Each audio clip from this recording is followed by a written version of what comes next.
So today we're going to be looking at this report, and we're just going to read through it, and then I kind of want to answer a couple of questions. I mean, we're just going to go through this, but we're also going to just think about the deeper question of, like, because the conclusion of this is obviously, okay, these plastics, or what they call, EDA, EHA, I forget what it's called. But they had some name. Oh, EDC. Instead of specifically microplastics, and so I guess this stands for what? Endocrine disrupting chemicals. Probably it's endocrine. Anyways, getting to the bottom of what does it even mean that it's disrupting the endocrine system? Like, actually, what does that mean? Because I feel like that's definitely something that we may not learn from this. Maybe I'm prejudging, but maybe it will go into it somewhat. But I'm suspicious that enough work has been done on modeling the endocrine system in like a public discourse kind of setting, and starting to actually understand, okay, this is happening, but what is actually going on, and how can people start to answer those questions for themselves. But yeah, so the first thing is definitely, we're just going to read through this. Okay, so here we can see, right, I remember this from just the first couple of pages of Silent Spring. It's that there's a nonlinear increase in the problem when you have multiple of them that can sort of work together to fuck your body up. Excuse me, sorry. I didn't mean to curse. All right, so there's a lot here. So we're just going to start at the beginning and read through it. Okay, so 6 months ago, and this, I'm not a part of this in any way. I'm just like kind of a concerned citizen. 6 months ago, we launched what seemed like a quick and easy project. Test 100 foods for the presence of plastic. Okay? Our interest was sparked by recent discussion on endocrine disrupting chemicals. A bunch of papers, books, endocrine.com, interesting. Okay. Our chemicals of interest are used to improve the performance of plastic. So actually, for hobbyist 3D printers, it'd be interesting to know, I don't know, I guess one question to me is, this is just food, but I am curious about if we could make a pie chart of all of the routes of administration on how this, because this is sort of a precursor data. This doesn't say how much necessarily is in our body. Maybe it will. We have yet to find out, but these are just thoughts that I'm having going into this. It's maybe skin, because they do mention skin cream, and I'm wondering if skin cream is maybe how much is creams and stuff that is, what is it called, subcutaneous? I don't remember what the actual word is, but basically you put something on your skin and it works its way in. Anyways, I'm just curious about, if you made a pie chart, what proportion of the accumulated microplastic, or EDCs, in the body. First off, how do you even test for that, right? But which routes of administration are the bulk? And honestly, it's likely food. It likely is food. Anyways, I'm sure that lots of people have asked and answered these questions, and we're just ignorant. Okay, our chemicals of interest are used to improve the performance of plastic. One is phthalates, used to make plastic softer and more flexible. Another class is biphenyls. So we'll read it, and then I kind of want to know some definitions. Phthalate, I'm sure, is a class of chemical defined by something, but I don't know what that is. Bisphenols, used to make plastics harder. They aren't intentionally added to food, but they can end up in food during production or by leaching from packaging. So now next question is how much of this is coming from packaging versus is actually, but then it's going to be very hard to tease it out, because I'm sure that aerosolized phthalates have been flown across the sky and seeped into countless water streams and soil. So it's if you're eating, meat products or something, you probably won't be able to, maybe you just consider that as part of production. What makes these chemicals interesting is that some of them are known to be hormonally active in humans and believed to affect developing embryos and adults in different ways. We are, like many others, asking ourselves if plastic chemicals would turn out to be the next public health crisis for humanity to overcome. We realized it was important to try and get closer to the true answer. Finding out how many plastic chemicals all of us really eat seemed like a good point to start. Because one, we could test that, how much all of us really eat. Yeah, we could test that with precision, and if it turned out that we don't eat plastics, then maybe we shouldn't care about their alleged health harms anyways, We formed a team of 4 people, called a bunch of labs, expanded to 300 products, and it took half a year and cost $500,000. What is that, like $16,000 per food?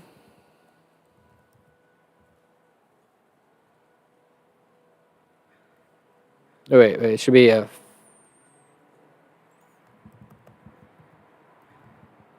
Oh, okay. That's actually not... Yeah, I thought it was... Yeah, no, definitely it's that. So about $2,000 for a test of a food. But honestly, we want to go into actually answering better of like how much... Oh, I'm clipping like crazy. How much of... Even still. Hello? How much of this is like... can we scale up testing? Because I'm sure that it's probably a supply and demand thing. It's like no one's really... it hasn't become a health crisis, so we can just sort of not do it. But now it's time to do it, clearly. We were lucky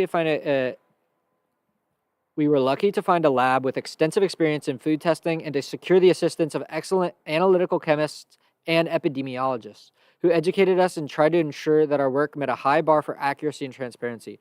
Today, in addition to publishing our results, we're also sharing what we learned about the process so that anyone else stuck in a similar, struck by a similar impulse in the future doesn't have to figure out everything from scratch like we did. Yeah, dude, this is such a great thing. We have refrained from drawing high confidence conclusions from these results, and we think you should too. Consider this a snapshot of our raw test results, suitable as a starting point and inspiration for further work, but not solid enough on its own to draw conclusions or make policy recommendations, or even necessarily alter your personal purchasing decisions. These results represent point-in-time results of a small number of product samples and may not be representative of actual product contents. These tests, like all tests, have inherent uncertainties, and different testing methodologies are likely to yield different results. Yeah, so methodology is going to be really interesting here. I've never done a public health stream, but it's definitely something that I care about. Just for my personal, I'm concerned.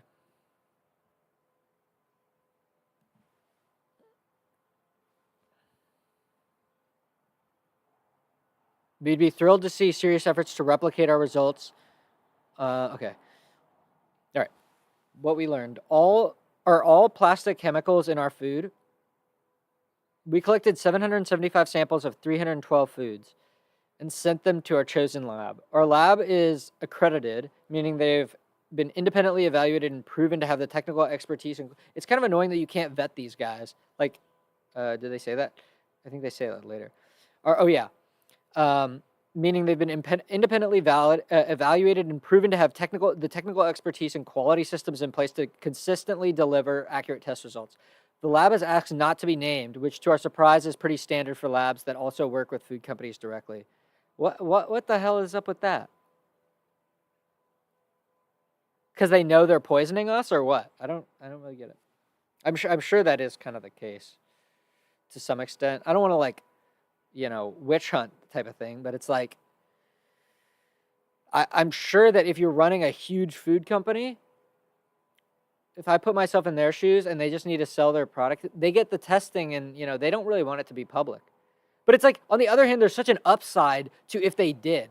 This is why every open source is just the way. It's a way to tap into the collective understanding. It's not so much of a competition, but it's way more cooperative. And it's like, plus, I'm way more incentivized to buy food. Like, I think about this with water all the time. I'm in the airport or something, and I'm about to take a sip of water. I'm like, the stupid water bottle fillers that I use. It's like, there's like 3 colors. There's like a red, an orange, and a green. It's like, I don't even know what that means.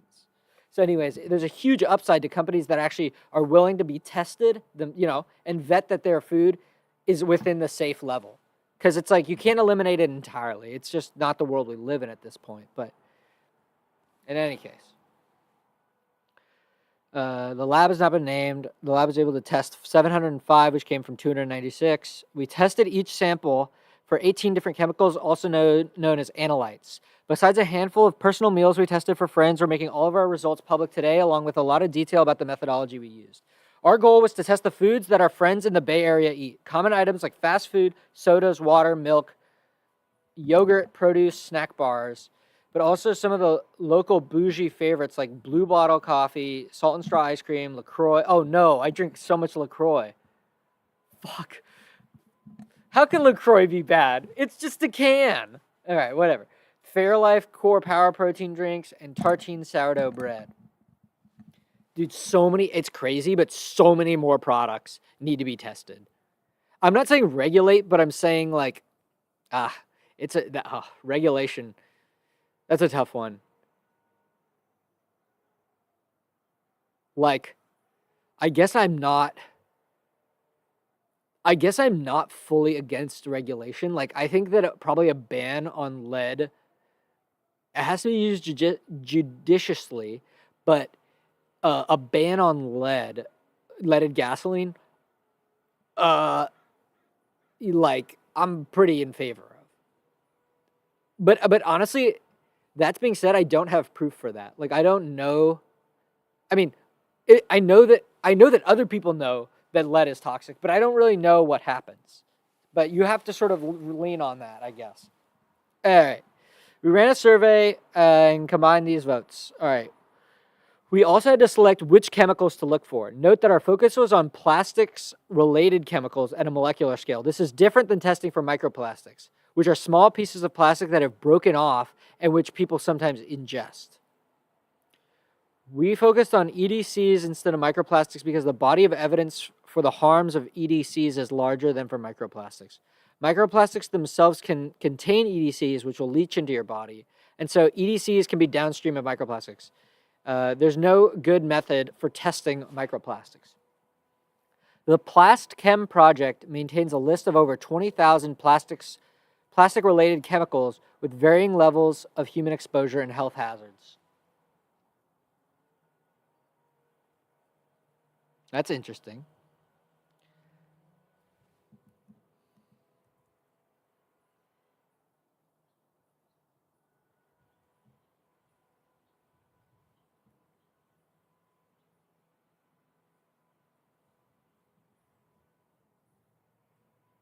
They have a database. I wonder what's in the database. Might be something to look at. Anyways, I just sort of wanted to see what their website looked like. Maintains a list of, testing for each chemical can require a different process, which adds cost. In the end, we selected 18, which that we believe to be widely used and which have been linked to suspected adverse health effects in humans, which are the chemicals we chose. You can click on the names to read more. So yeah, phthalates are chemicals that make plastics soft and flexible. All right, can we get a real definition? Because that's kind of ridiculous. Phthalate esters are esters. An ester is a compound derived from an acid in which the hydrogen atom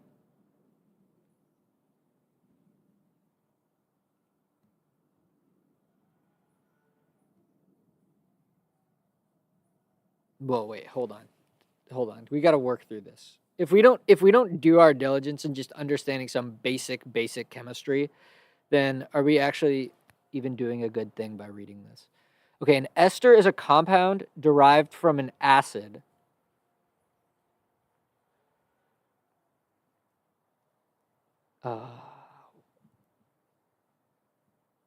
An acid is a molecule or ion capable of either donating a proton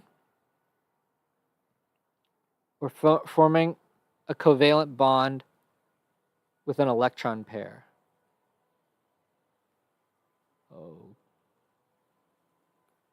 Okay.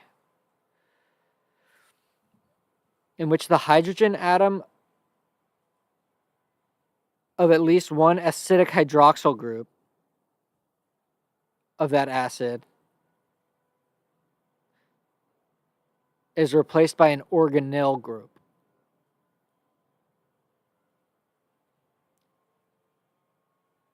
An ester of carboxylic acid. So carboxylic acid usually has an H there. Okay, it usually has an H there, but in this case, we're being replaced by an organyl. And an organyl, we're almost done with this definition tree search, because an organyl group is an organic substitute. I wish they had.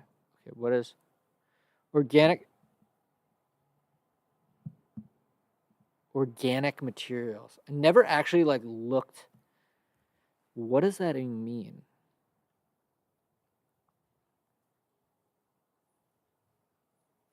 The scientific study of the structure, properties, and reactions of organic compounds.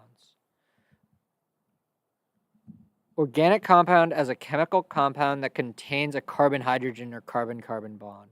That's it? Well, now that's interesting. A carbon-hydrogen or organic, that's cool. Okay, that's a fun, is organic. The function that does a graph, a subgraph search of a CH or a CC. Is organic, dude. Writes a pattern on a graph. That's a fun little query, isn't it? What's up? I have seen. I know Brian Johnson. He's kind of like he's kind of selling a bunch of stuff now. I like this plastic report type of thing way better, because he's trying to just live forever. But Nat Freeman's like, no, we should do something that will actually lead to a positive impact on society. It's like, I think that it's sort of two ways to go about one. One is just fully optimize one human to because that is a valuable thing that he's doing. And I haven't looked at it in a while, and I don't know how much data he releases. It'd be interesting if he started to release a lot of data in open source kind of more software ways. That's why I love what Nat Freeman's doing, because he's he ran GitHub. He understands the process of doing things in public. And anyways, I like this, but we should get back to, before we go and blast all this, just understand a basic. What are we even talking about? It's all atoms, but what are we actually talking about? Okay, so we worked our way down. So an organic compound is simply something that has a carbon-hydrogen or a carbon-carbon bond, which is pretty simple definition. And an organyl group is an organic substituent.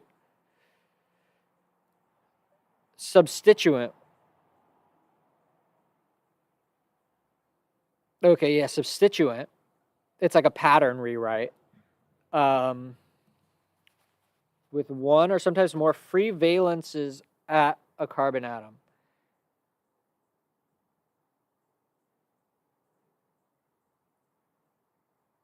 Oh, interesting. The term is often used in chemical patent literature to protect claims over a broad scope.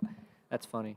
Okay, so an ester is a compound that was an acid. Then you take an acid in the definition is something that can donate a hydrogen ion, or I guess form a covalent bond with an electron pair.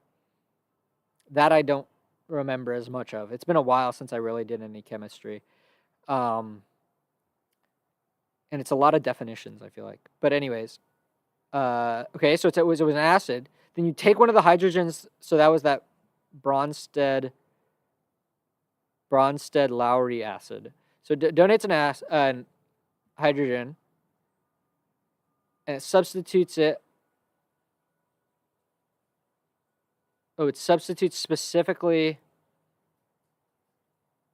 of an OH group. I mean, see, that's the thing, as a non-chemist, this sounds so needlessly specific, but it's all been studied in such depth that it must, these are the patterns of life. Okay, so the acidic hydroxyl group, so just whatever, is replaced by an organelle group. And an organelle group is defined as any organic thing, which means it has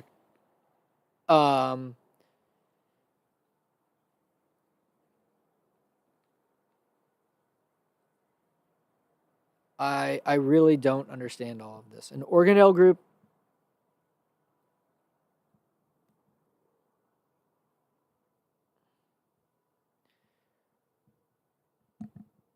Okay, so what's an example of a carboxylic acid?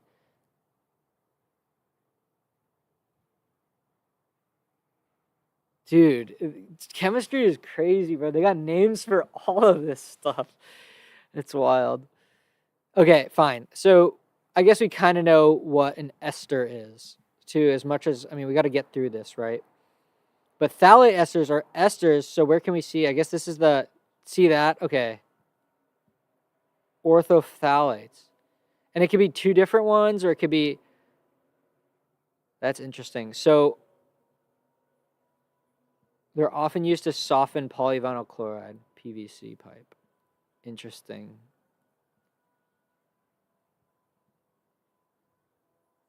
See, I feel like I would not want to be a synthetic chemist because I don't know.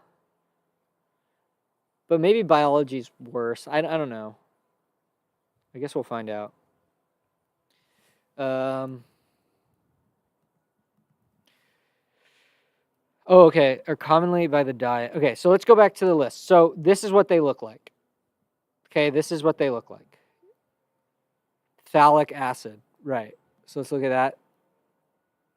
Okay.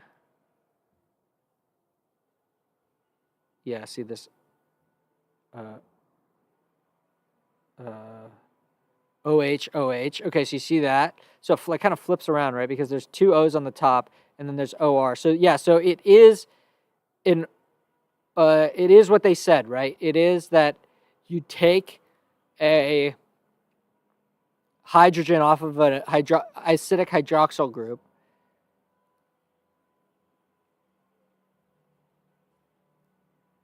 Oh, and this, I guess the specification of it being an acidic hydroxyl group is that this is the proton that can get donated or something.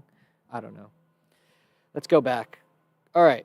So, so we read about phthalates, and now let's just look at these. Okay, so here, look, we can see this. This is kind of a bigger molecule than I was expecting. So you can see, here's that phthalic acid, the root of it, and then there's these big chains on it. It kind of looks evil. It kind of looks like a crab or something. Okay, so they all kind of look like this. This one, it's different on the left and right-hand side.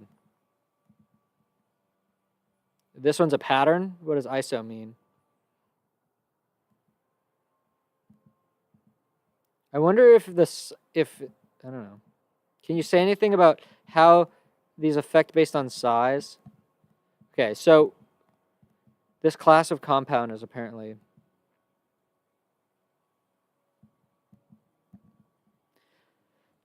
phthalate substitutes.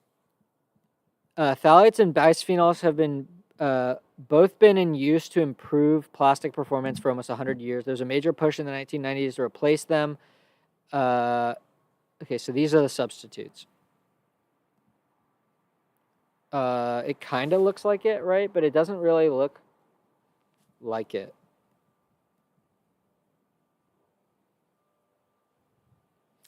See, some part of me is inherently just like, okay, I should be scared.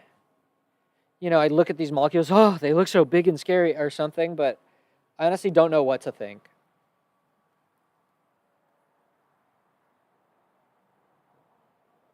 Wait. Okay. All right.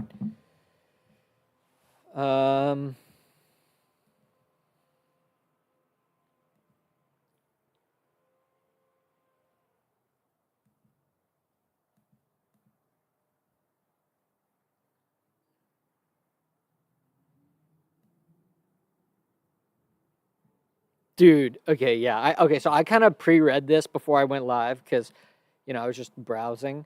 But yeah, boba guys, holy shit, dude. This is gonna destroy. I mean, I don't know if it's gonna destroy their business or not, but it's clearly bad news. We'll get to the numbers in a minute, but I gotta take a piss.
Oop. That's what it was called. Did I never install it? No, I did. What?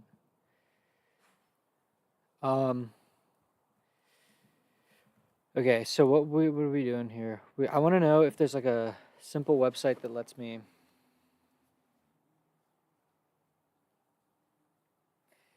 draw molecules, because I want to understand closer what phthalates are, because they have two groups. They're general placers, so I'm guessing that one of them could be. So, anyways, is there a website that lets me just quickly build little chemical molecules?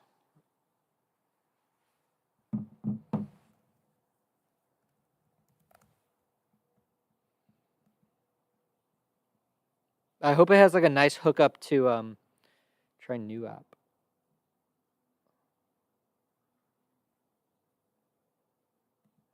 Okay, search. Oh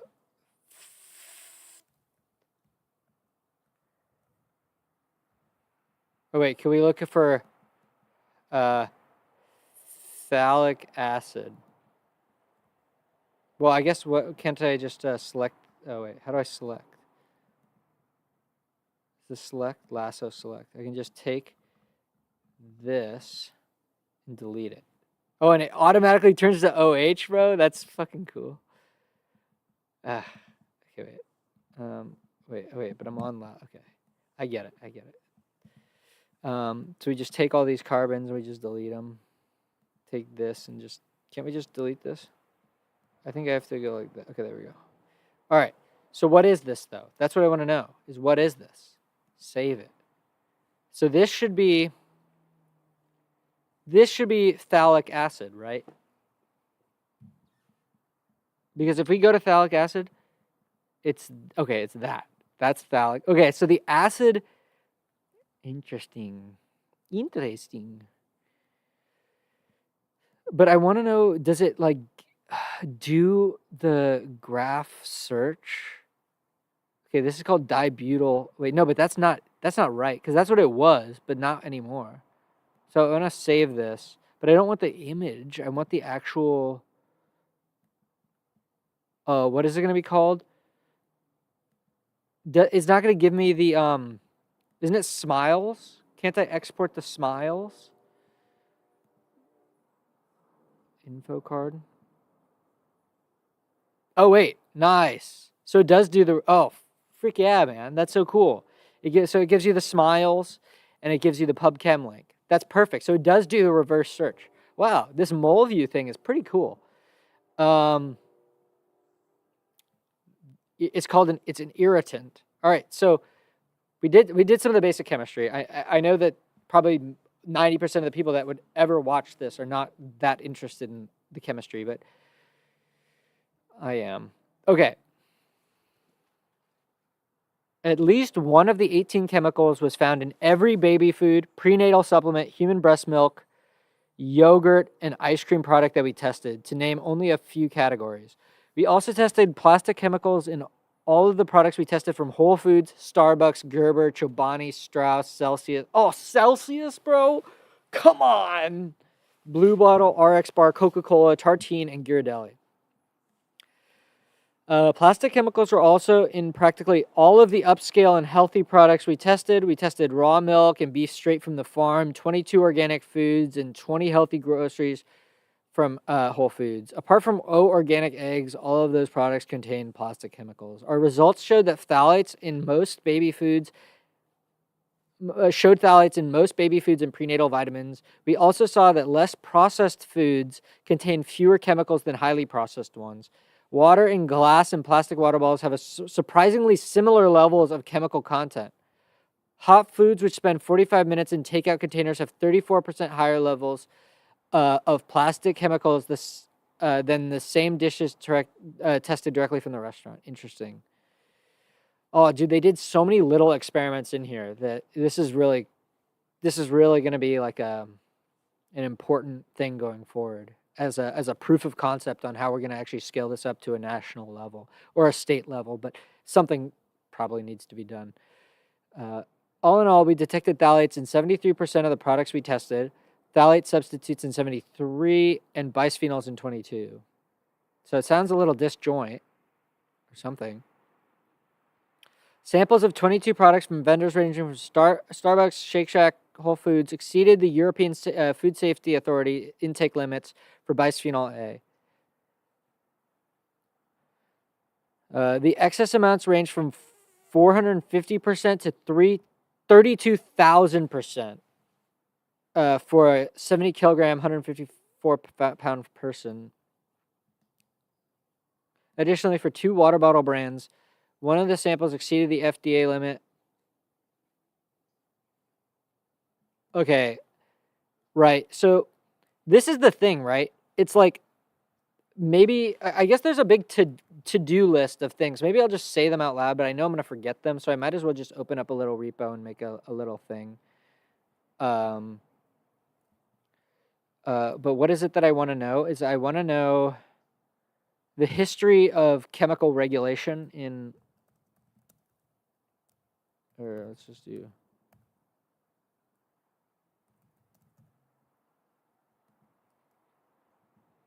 this is going to be, I guess we're going to have like a, wait, what the hell is this? The hell is this?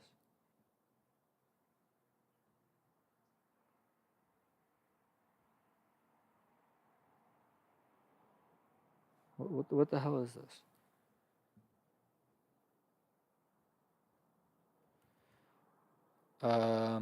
Download a bunch of Mr. Beast videos and look at the audio and basic statistics of how loud voices are. Yeah, I'll put that in. I'll throw anything in.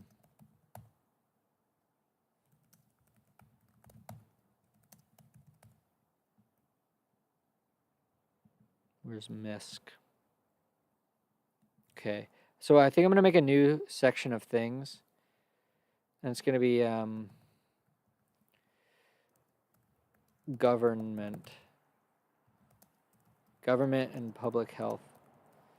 And so this is going to be like model endocrine system and answer, what does endocrine disruptor mean? Okay, then the other thing is, oh yeah, research the history of chemical regulation in the U.S. Okay, all right, so we got a couple of to-dos. If I ever pick this up again, I feel like this might be a one-off stream. Okay, here's a complete list of all of the presently available food samples. Wait, what? Wait, that's all of the samples? that exceeded a published daily intake level. Oh, okay. Dude, this is the most insane thing. Okay, I want to know. We need to answer. Like,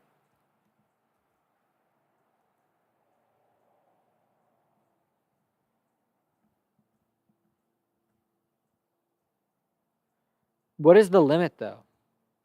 Like, I want to know. Like, is that thing just like 25% freaking plastic? Like, how is it 32,000?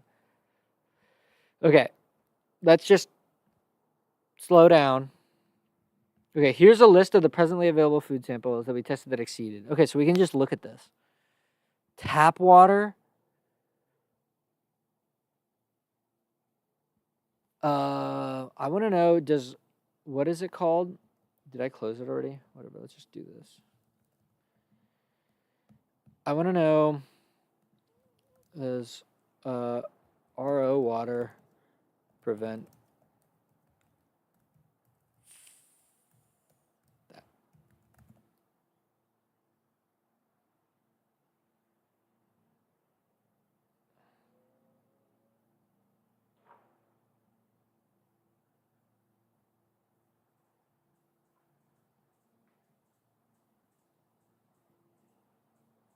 Dude, it would be interesting to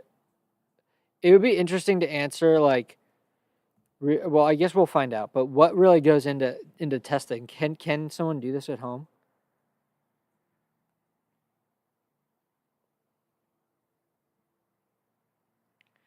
Boba guys is at the top of so much stuff. Tuna is really high. Okay. Tap water is crazy. I want to know more about this tap water thing. Boba guys is tuna, spam. No way. Annie's, dude. I used to love this stuff. I wonder if this has gone up over time. I'm trying to cope because I used to eat so much of this. Stanford students be like, I love microplastics. Boba guys, Starbucks, Boba guys, Stanford, Shake Shack, Verve, coffee, almond breeze, original almond milk. So okay, wait, this is of BPA, bisphenol A. Okay, but we want to look at the whole data set for sure.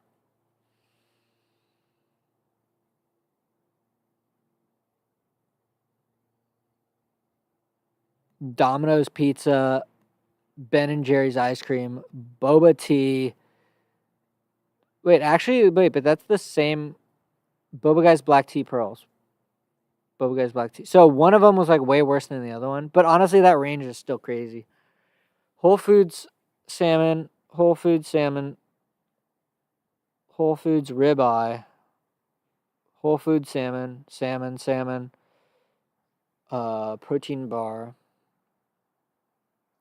steak, salmon, Fiji water, and yeah, that's interesting about that's crazy though that like what are these water bottle people even doing? Like if it's not from leaching because they set up above that they were surprised to find glass, what is it? We also saw that less processed foods, water and glass have surprisingly similar levels of chemical content. So it's like, what are these like? That means that it's not leaching in. So it's like, what do these guys even do? They just take it straight from the river and they're like, we're not gonna process this at all. We're not gonna filter it. I don't know. Maybe that's off the mark. The EFSA sets its limits per kilogram body weight per day. Kilogram body weight per day. So the percentages are based on one serving of food for a 70 kilogram human. The FDA sets its limits in nanograms per gram. Interesting. So the percentages simply compare the chemical concentration per gram relative to the FDA limit. Oh, interesting. So one is actually based on, no, but this is, I think they're the same, right? Let me think. No, because this limit just based on some number of grams means that it's irrespective of a density argument, whereas this is based on kilogram body weight. I wonder how these things are set. It's important to question the methodology because there's a lot of details there. At the top of this list is boba tea from Boba Guys, which vastly exceeds the limit. One boba tea from Boba Guys equals 1.2 years of safe BPA consumption. Dude, who is running this? This is the most insane thing ever. Holy shit. That's so much. That's so crazy that Boba Guys is so bad for you. Well, we don't know that. We haven't reached that yet, but I guess I'm exposing my pre-bias. Note that your daily phthalate exposure comes from multiple sources: food, cosmetics, lotions, air. Oh wow, air and other products, not just a single serving of a single food. Additionally, acid in foods may break down the phthalate diesters we measured into monoesters, which our testing didn't detect. Right. Oh, Jesus. So that's an important sentence, right? Because it's like,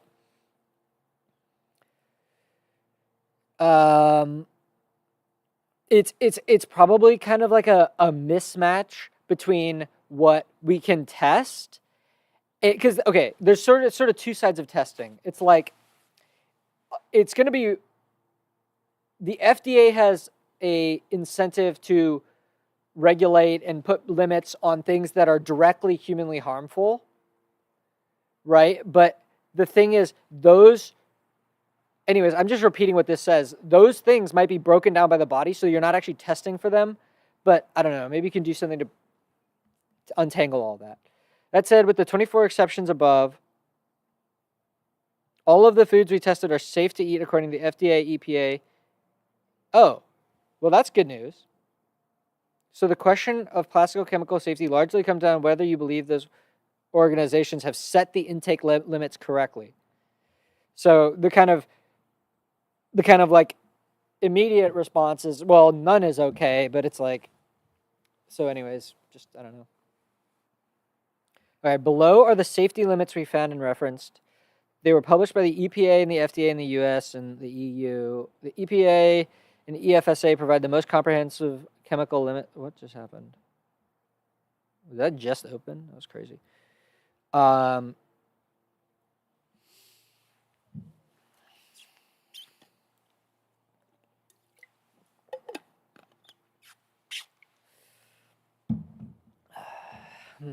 Because I'm also thinking about water testing. Like,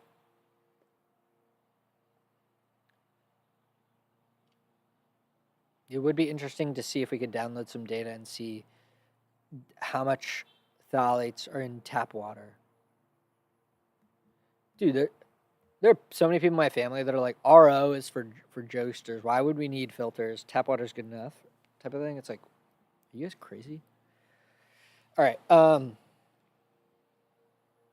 Unlike the FDA, which mainly regulates chemicals in food production and packaging, but rarely sets specific intake thresholds, the EPA have numeric limits for roughly half of our tested oh, really? You know what would be interesting then is like, there probably is already a link, but just like check if PubChem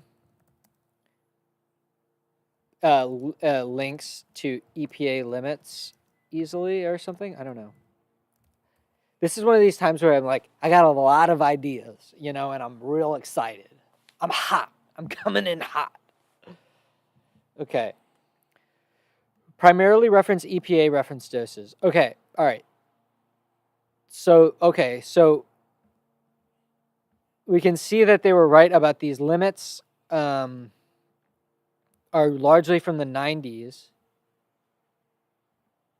And then there's some new... So it'd be interesting to see if there's a trend for lower. Dude. Holy hell. I mean, they're not playing around. Oh, but they have to... Oh, that's interesting. Okay, so yeah, for each of these, they have to actually say, okay, there was a public health crisis or, there was some reason to institute this. And so it said increased liver weight in guinea pigs, probable human carcinogen based on sufficient evidence in animals. And then the EU said it's testicularly toxic. Reproduction toxicity, developmental toxicity. Oh, God. wait, hold on. What does this other column mean? Oh, the EPA and the FDA have different. Oh, but the FDA doesn't really have any. It's only this top one, DEHP.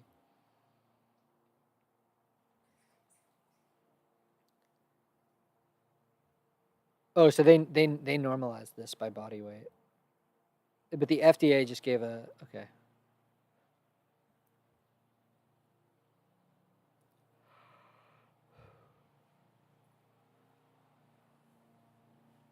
Nanograms per kilogram of body weight per day.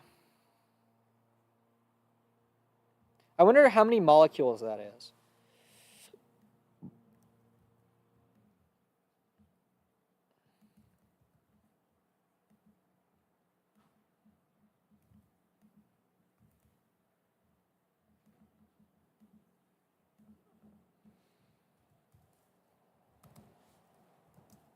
I want to know. I want to know. Use Python, I guess.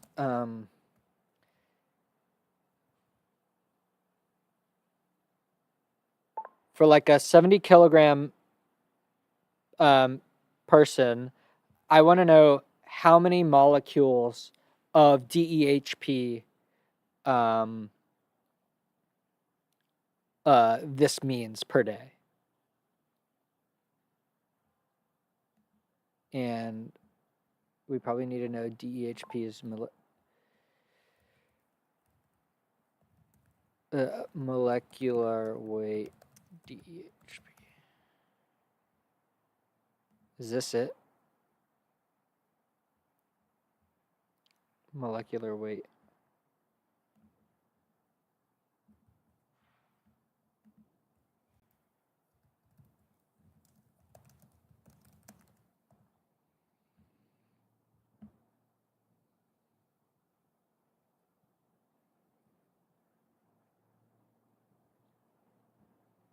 Wow, that's a lot.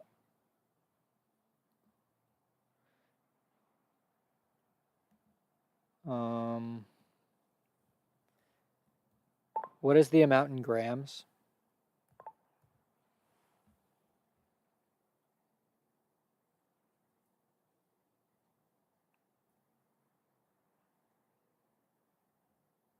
Like 1,000th of a gram? That's pretty small.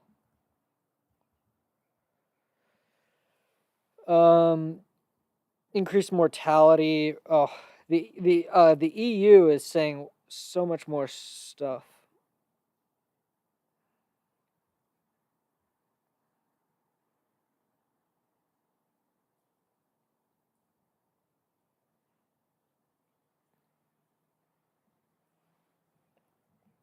Wow.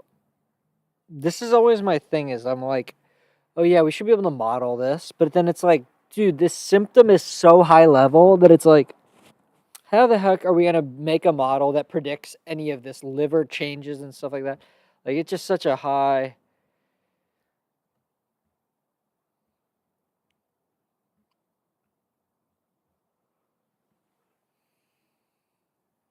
And it's kind of interesting because it's like if you really think about regulation though, if we put a ban on these, who's to say they don't find something even worse just to get around the rule?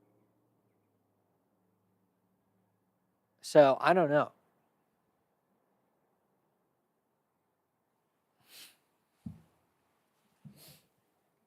Are the intake limits correct? Given how few of the foods we tested exceeded publishing safety limits, the correctness of those limits is the key question in evaluating our results. A lot of careful and conservative science goes into their work, and governments have a duty to protect the public, which they take seriously. So surely the limits are correct. On the other hand, some of these limits have been lowered dramatically. In the past, for example, the safe daily limit of BPA was lowered by 20,000 times by the EFSA last year. This change raised our eyebrows and made us question how solid the other existing limits are. So we spent some time digging into the various regulations and literature. Okay, cool. Inconsistent patchwork regulations. Right. See, this is kind of like a whack-a-mole thing, it sounds like. On BPA in particular, just 10 years ago, the US EPA and the EU EFSA had the same limit.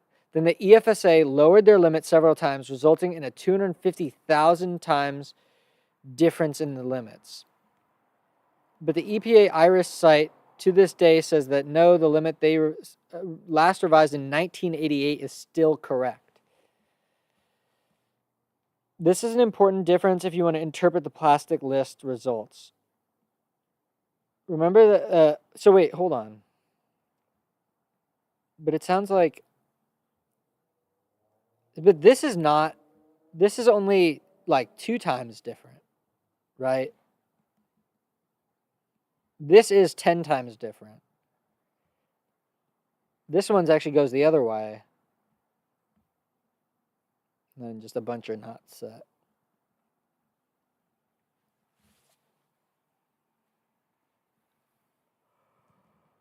I wish they would do Costco. We eat so much stuff from Costco.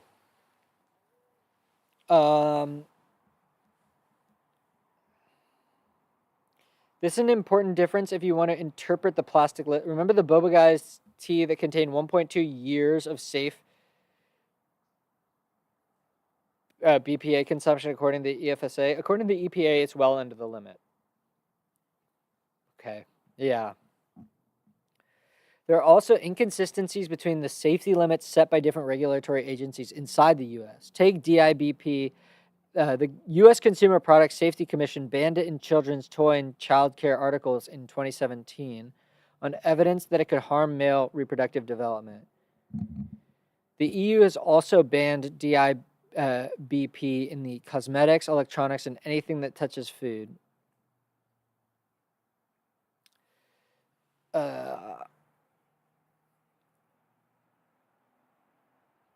But neither the FDA, the EPA, nor the EFSA set a limit for DIBP. So a chemical found too risky for children to touch in toys has no safety limit for children's food. Oh, Jesus. We need to... It's just like... Oh. Gosh, we just keep going down this road, man. We need to have a reckoning. This is such an important research paper, or whatever you call it. This is so important. So a chemical found too risky for children to touch in toys. Yeah. Plasticlist testing detected DIBP in Starbucks coffee, Celsius Energy, butter chicken from an Indian restaurant, and baby formula. This shows our safety rules evolved piecemeal. Each agency seems to run on different logic and timelines. The lack of FDA, EPA, and EFSA limits for a chemical doesn't seem to mean that the US and EU categorically believe this chemical will be safe for people.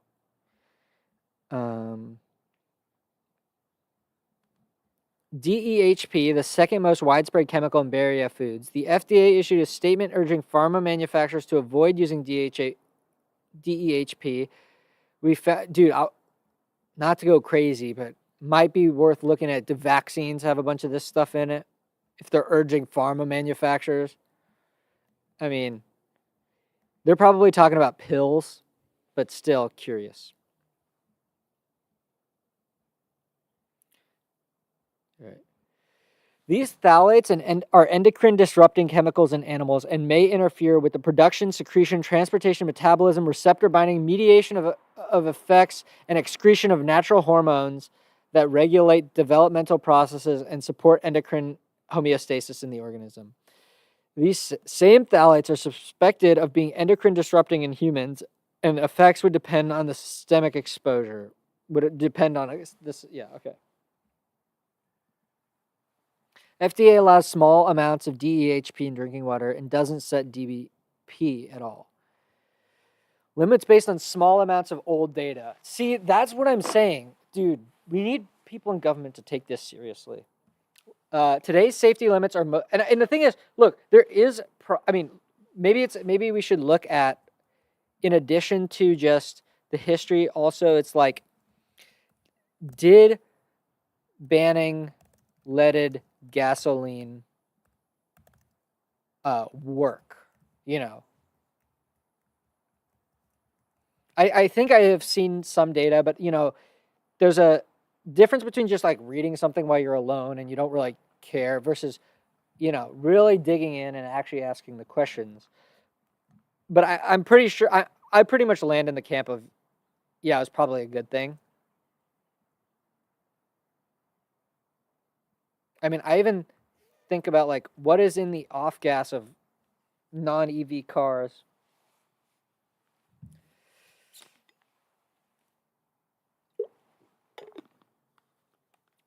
Right. Yeah. So today's safety limits are mostly based on old studies. What does the EPA even do then?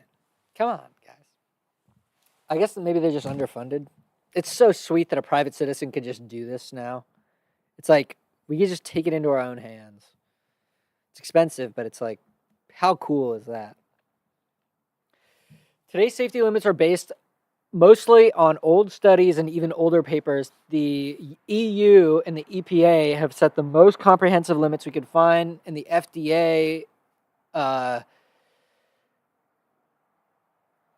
unlike the FDA, which mostly issues bans or guidelines.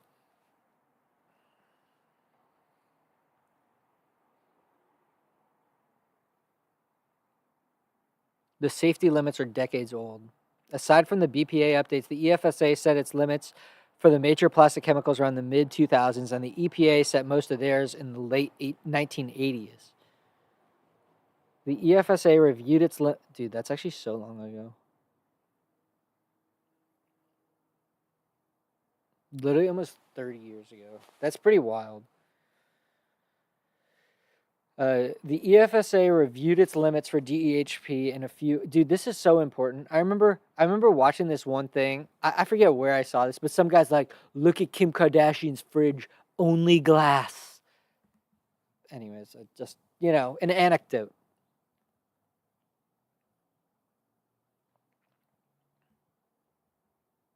The future limit recalculation needs a variety of updates, but didn't actually recalculate the limits. There have been many announcements since the 1980s, which today's limits don't take into account. Okay, so this is a opinion, but well, kind of fact. In the past, people would look at the available studies and essentially say, well, this is the lowest dose that didn't cause problems. Okay, in the past, people would look at the available studies and essentially say, well, this is the lowest dose that doesn't cause problems, so let's call that our point of departure for the safety limit. That's actually crazy. Wow. So that means that you really want to be way below that too, especially because they're probably testing in isolation or something. I don't know. Maybe they're not. This approach to, if you're going to test in rats and stuff like that, or gerbils or whatever they did, you probably want to have some way of measuring how much is already in them. But anyways, this approach to finding the safety threshold is called NOALEL. Jesus. No observed adverse effect level. Okay. No observed adverse effect level. One challenge with NOALs is they depend heavily on the range of studies you have available. There may be a safe dose above the NOAL, which was never tested, making the NOAL too strict. Oh, you need to do like a binary search, right? Yeah. Yeah, you need to do a search and probably haven't done enough studies on them. There may be a safe dose level above the NOAL, which was never tested, making the NOAL... Wait, that one doesn't make sense to me. Because you either observe an effect or you don't, right? Or if your studies only test high doses, NOAL may be too lenient and not capture adverse effects at low doses, particularly if the dose response curve is non-monotonic. Now that's interesting. The dose response curve is not... okay, that's a crazy sentence. I never even considered that. Non-monotonicity in the dose response curve. Huh. Ideally, you want to model the relationship between chemical dose and health response in high resolution, from high to very low doses. Given enough study data with a high enough dynamic range of doses, if we want to find the point of departure for a safety limit, we can define exactly what the health response curve we want to prevent, like a 10% drop in testosterone levels, fit a dose response curve to the study data, and pinpoint the exact dose that would cause the health response. called the BMD, benchmark dose. BMD is much more precise than null and lets us fill in the blind spots on dose response curves where study data may not be available.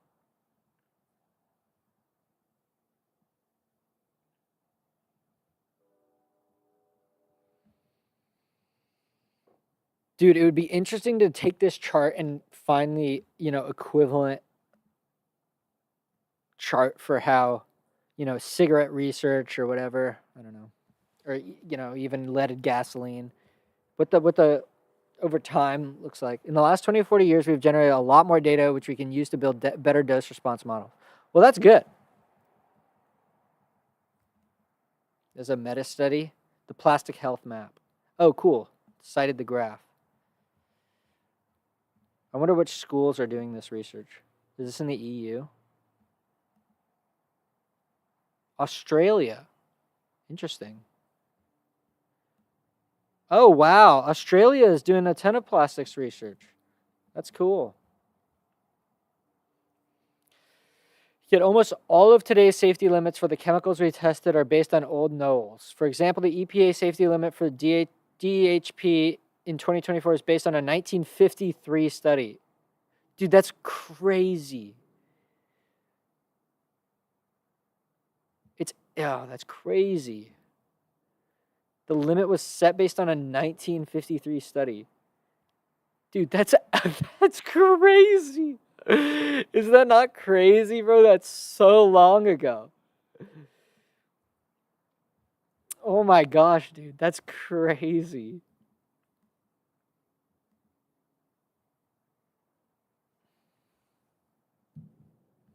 Low dose effects. Furthermore, studies have found that endocrine disrupting chemicals can have low dose effects, where very small amounts of these chemicals can affect hormone systems in ways that don't follow the traditional toxicology principle of the dose makes the poison. Dude, that's wild. Because I really did believe that. I really was like, okay, that's... In these cases, smaller amounts of these chemicals can have different and sometimes more significant effects than larger doses. When this happens, EDCs interfere with with delicate hormonal systems even at minimal levels, resulting in non-monotonic dose responses.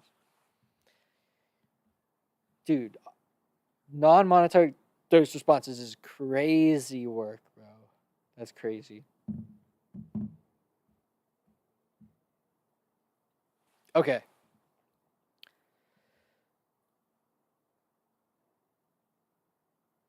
The delay is a little bit, whatever.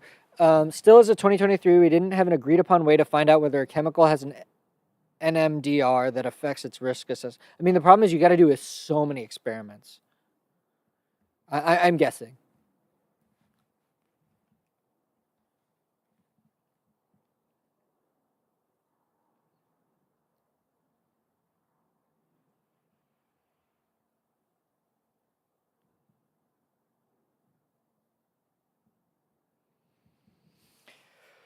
Cumulative effects. Yeah, this is an important one, right? Because it's like it could affect the control group or whatever. I don't know. There's also a potential problem with considering these chemicals one at a time.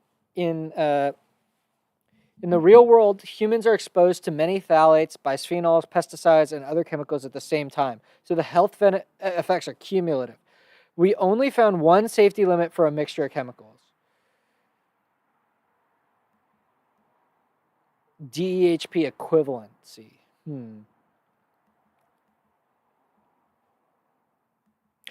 Based on a plausible common mechanism, reduction in fetal testosterone. Oh, Jesus. Dude, we are so fucked. It's actually crazy. Underlying the reproductive effects of DHP, DBP, and BBP, the panel considered it appropriate to establish a group TDI. TDI is total daily intake or something. Okay.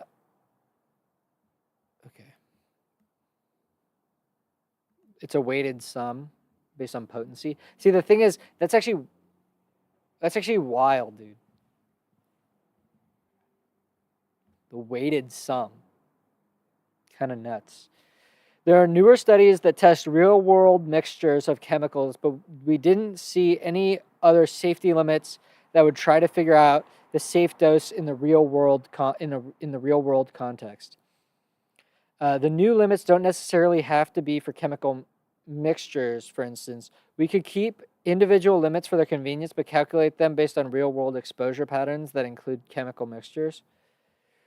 Regulatory approach is changing. Regulators recognize that today's limits need to be improved on all of these major dimensions. Here is how the EFSA concluded its 2019 reassessment of the major phthalate. Okay. Dude, we are not even close to being done with this. Okay. Having considered the limitations and uncertainties related to this assessment, the CEP panel identified several recommendations that should be taken into account for a future reassessment of these 5 phthalates. Endpoints other than reproduction. Oh, immunotox. Oh, dude. Oh, that's so interesting. Oh, that's so interesting, dude. I'm so glad they put this in here because, yeah, like, I just kind of... POD as the basis of setting TDIs instead of the NOEL approach should be used. Yeah, the BMD, which is what?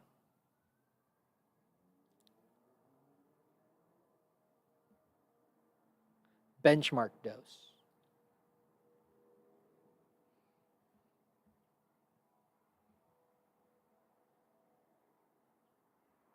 This is wild stuff, man.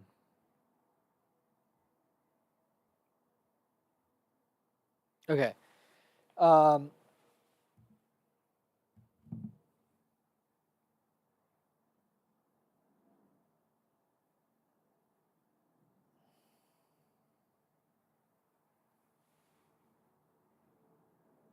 Okay.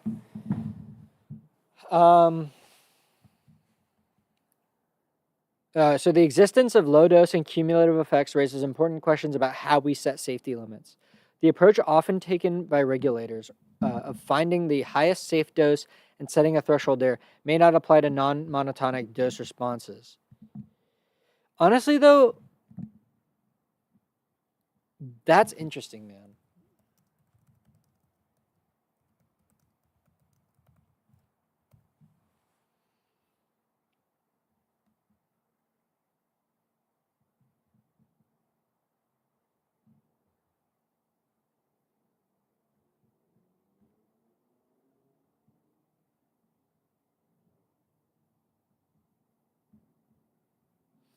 Yeah, I would be surprised if the majority of, I don't know. I'd be surprised if, I guess it does exist, but they're not.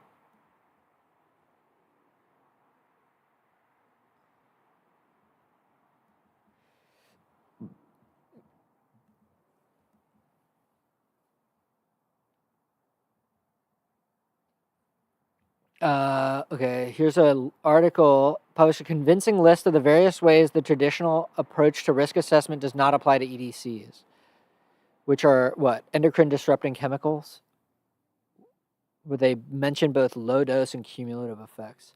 All in all, it seems likely that if the safe intake limits for these plastic chemicals were newly calculated today using modern science and data, they would be more consistent and lower. Although it is possible most of them would still be above the levels that...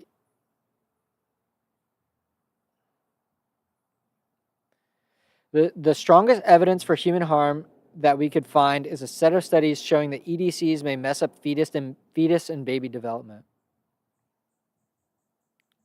In 2005, Swan et al. Examined 85 boys aged 2 to 36 months and corroborated that prenatal phthalate exposure at environmental levels can adversely affect male reproductive development in humans. Anogenital distance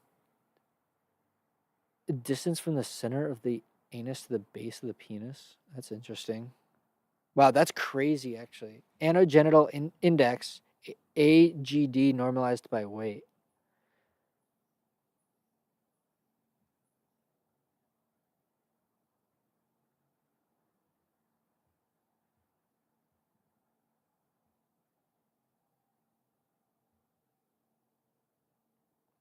Dude, what are we going to do, man?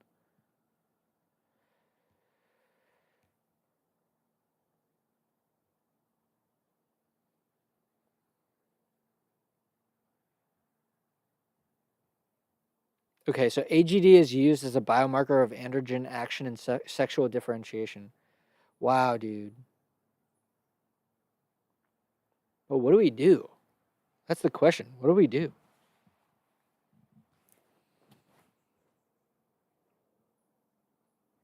Because okay, guess what? Okay, because what I'm thinking is like, all right, so this has already happened. Clearly, a generation of people, or more, definitely, like, I'm sure that this is happening, right? So it's like the damage has already been done. Does it compound, right? Because people talk about birth rate decay and all sorts of stuff like that.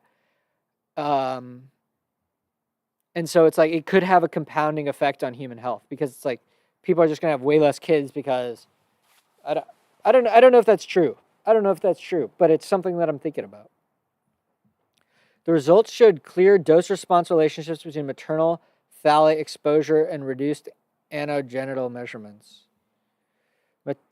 Maternal phthalate exposure is assessed by measuring the levels of phthalate metabolites in urine, the monoester rather than the diesters. Oh yeah, right. The monoester, what is monoester? Oh, it probably just means the number of substitutions, right? If you go to ester, it's probably just the number of substitutions. So that means that one of them stays as acidic and the other one is a ester, or is an organelle is replaced. For example, in our studies, we measured that DBP quickly converted to MBP.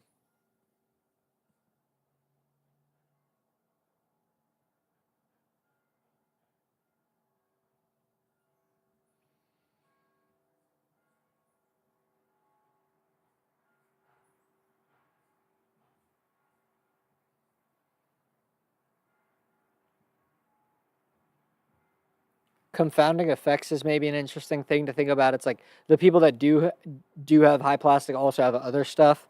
So it's like it doesn't rule that out, but it's like, I don't know. Something to think about for sure. Okay, so where were we? Oh, these are the monoester versions of these things. It's interesting that they break down like that. This relationship held up across multiple metabolites and was strengthened by an evidence of phthalate syndrome encompassing other androgen-sensitive endpoints.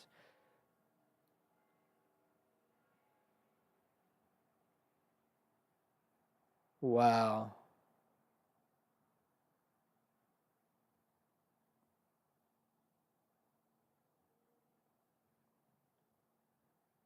Wow. I mean, that's a really high level developmental. The working hypothesis here is that phthalates, which some studies show may have anti-androgenic effects, are interfering with the development of human male fetuses. It's interesting that it's focused on men. I am curious to know why women aren't talked about at all in this study. Like, do they become like, is all of society becoming more feminine?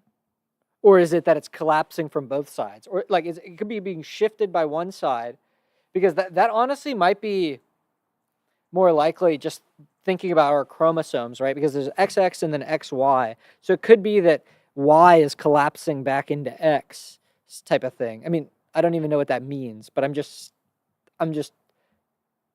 saying stuff. Free country, man. It's a free country, man.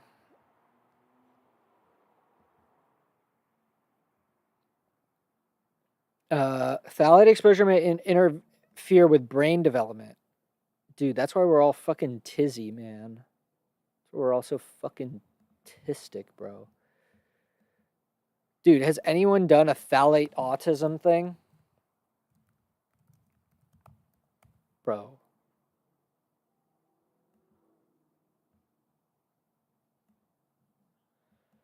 Dude, obviously it is. It's not just affecting our penises, it's affecting our mind. This is so sad, dude. We're so fucking.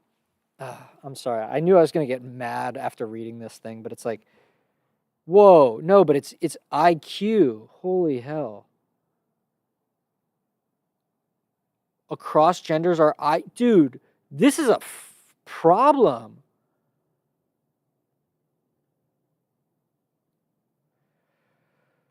Oh my God.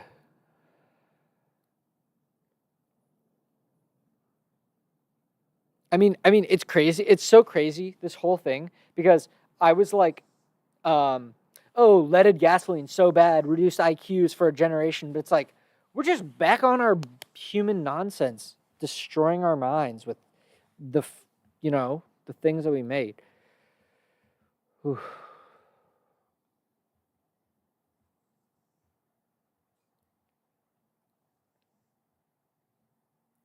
Dude, we've got to get off plastic. I mean, can we? But we've got to, clearly. I mean, look, this is from 2014. It's like, okay, what I want to know is, let's just take like 10,000 babies from around the country every year and plot and do a test on, or I don't know, 10,000, 100, take 100, take 10. But can we get a time series and see if the amount that is in, or take women's breast milk? That's probably even better. But no, just a small sample, but is it going up over time? Because I guarantee it's yes. I just want to know how much. How much is the concentration of, what do they call it, endocrine disrupting chemicals going up over time in breast milk, for example? The effects were specific to certain phthalates and consistent across multiple cognitive domains.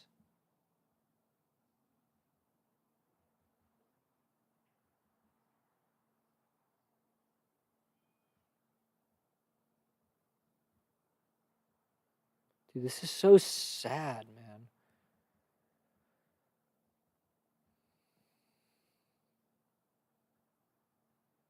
The study is particularly notable for controlling for multiple confounding effects, including maternal IQ, and for replicating and extending earlier findings at age 3. Ooh. The effect sizes are substantial and comparable to other known neurotoxins, organophosphate pesticides, or lead exposure, and greater than air pollution. Wow. Several biological mechanisms are proposed.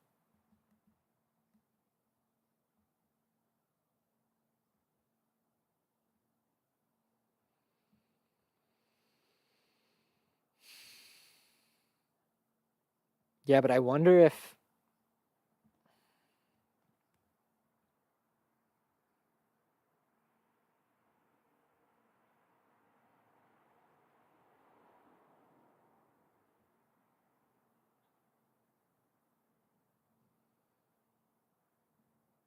can we definitely establish causation from the previous studies? No, but the persistence effects from 3 to 7, biological plausibility, and consistency with animal studies are suggestive. Yeah. I mean, for me, that's, I already wanted to believe that they're a problem because it's kind of an interesting thing. It's like, for some reason, I want to believe that they are the cause of all my aches and pains and worries. And that if we just get rid of those, the world will be better again. But at the same time, on the face of it, that's, 98 mother-child pairs to examine how BPA exposure affects brain development using MRI scans and urinary BPA measurements. Okay, so you can sample it from urine. So yeah, so either get urine or... Dude, we have got to be measuring humans so much more than we are. See, this is why I do like Brian Johnson, because it's like he's going down the depth first search route, and this is more of a breadth first search. The study measured brain structure using diffusion tensor imaging, which tracks water movement through brain tissue. Higher mean diffusivity suggests less developed white matter. It's actually crazy, man. don't even want to be reading this anymore. It's just so upsetting.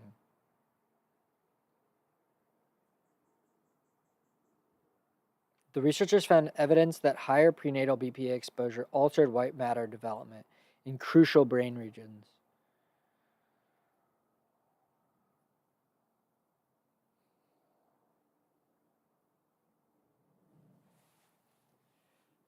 Dude.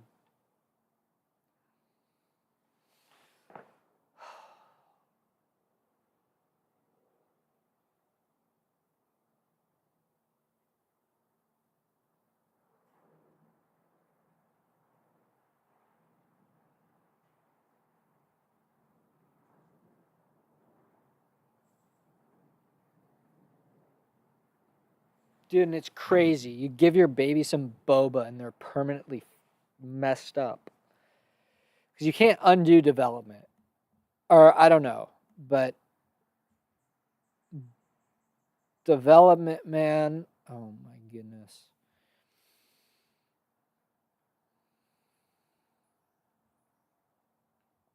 The researchers found evidence that higher prenatal BPA exposure altered white matter development in crucial brain regions. Specifically, they observed changes in the splenium, part of the bridge between brain hemispheres, and inferior longitudinal fasciculus,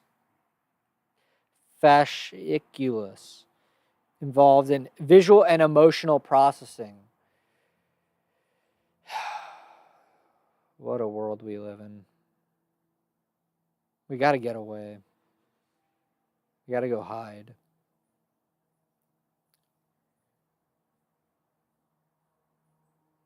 What have we done?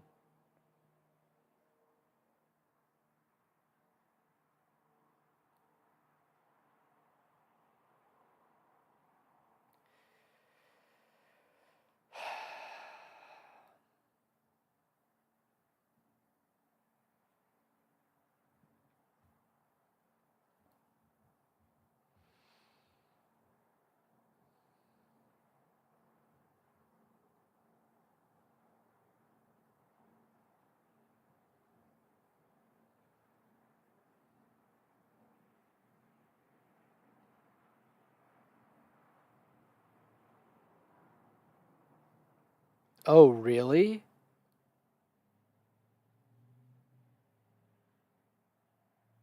Internalizing behavior.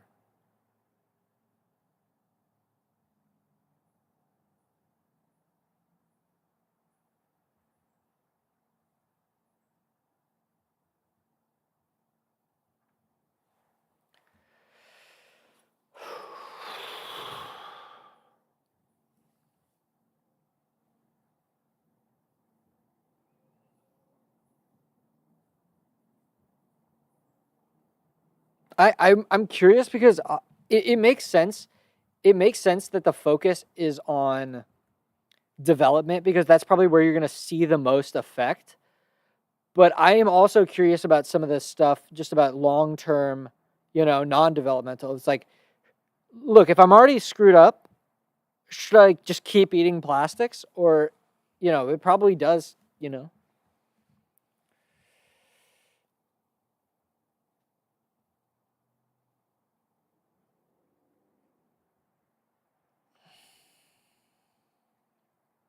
bad for mammals. A substantial number of studies have found connections between one or more of these chemicals and a whole gamut of health issues in mammals. One advantage of animal studies is that you can test very high doses. Jesus. Much higher than humans are likely to be exposed to and see what happens at the extremes.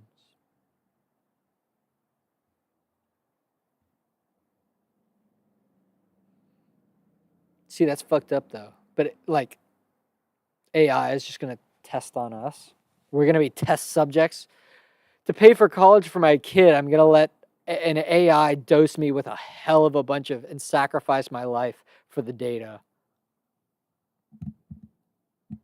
I wonder if anyone's written a book on that. It's a beautiful day outside. I exercised today, which I don't do enough. I went on a run, man. I did the things right. And I'm feeling pretty good. And this just brought me right back down. How long have we been going? Oh, an hour and 30 already. I mean, it's good we're doing the work. Someone's got to do the work. I serve as tribute to spend the time actually reading about this. Okay. What happens at lower doses? But it gives you some idea of the effects on hormone systems. Okay. So rats ranging from high to ridiculously high. Ooh, they tracked 3 generations of rats because some reproductive effects might not be obvious until the offspring reproduce. Dude, this is such a fucked up. Dude, that's something's life, man. But I mean, I get it, but it's like that's also crazy.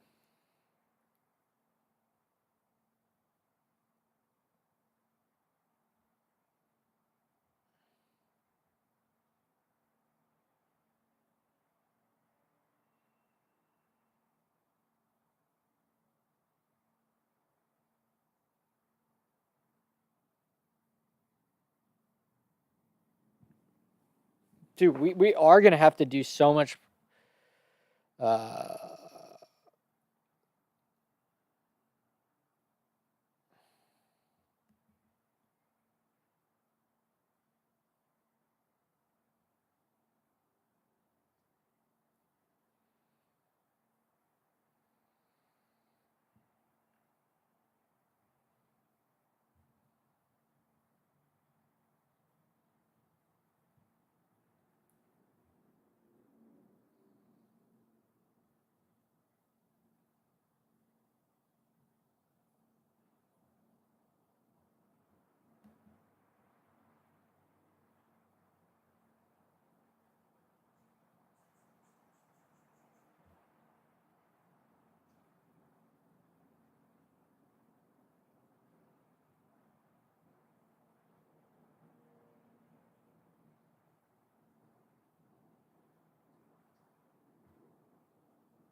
wow, treated males couldn't produce normal sperm anymore. The sperm producing tube shrank in diameter.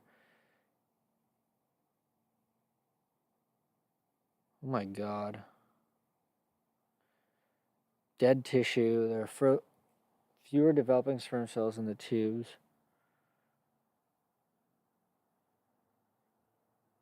Counts in motility and percentage of living. Oh, wow. And this cell layer became thinner.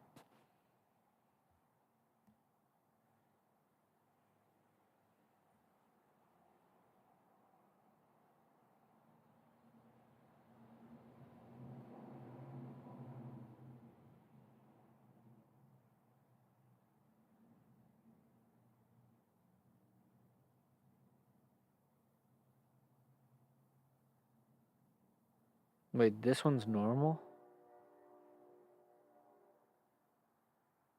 Hmm.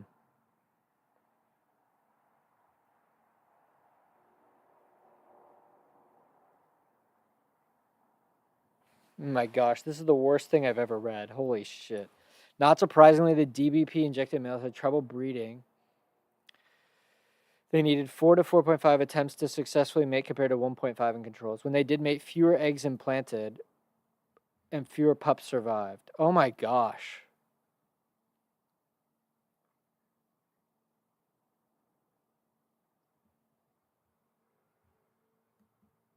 Okay, an interesting feature of this study is that they also try to figure out the mechanism by which DBP may have caused this damage in males. They find that DBP seems to have damaged male production and reproduction in two ways.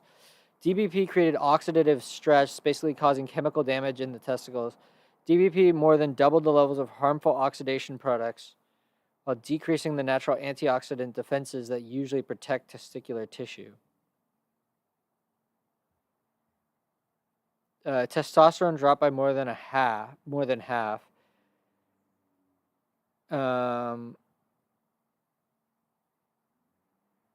Dude's crazy. I wanted to get my T tested, and my doctor was like, "Oh no, you're fine. You're fine," which is crazy. They should be encouraging people to get tested. I mean, it's crazy because the whole incentive is so messed up. The hospital doesn't want to like pay for the thing, but if they got access to that data and it was like used to like guide policy, it'd be such a good thing. I mean, they would. I mean, we'd have probably like 5 years lead time on some of these critical public health problems that we don't have right now. Like, you would start to see this showing up way sooner than we will, and than we have probably.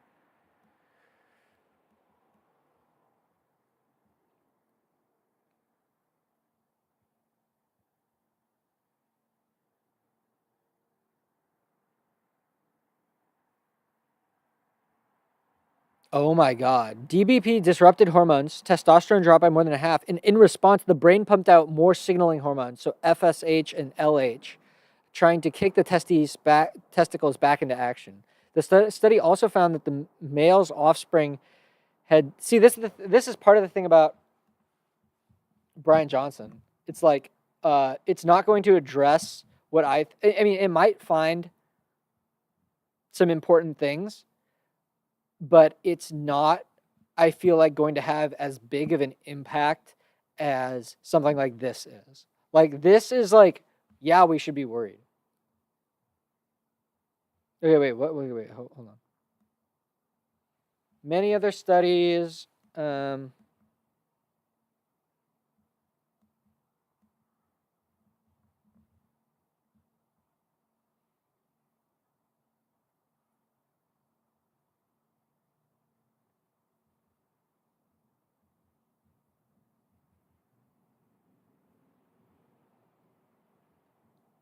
yeah, they need it.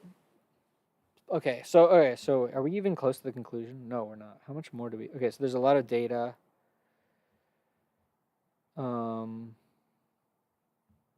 Let's just read some of the sections. So, should we be worried? Some basic questions we have: are there plastic chemicals in baby food?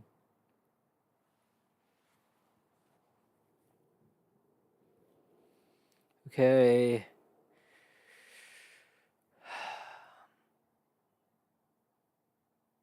I see why now it's so important that you don't feed your baby is this.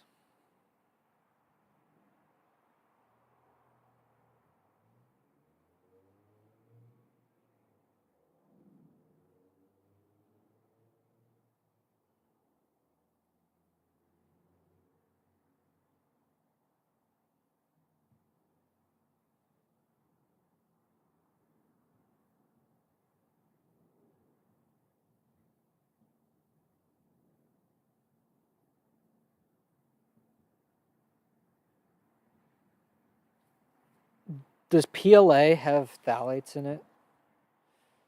Oh God, I'm so.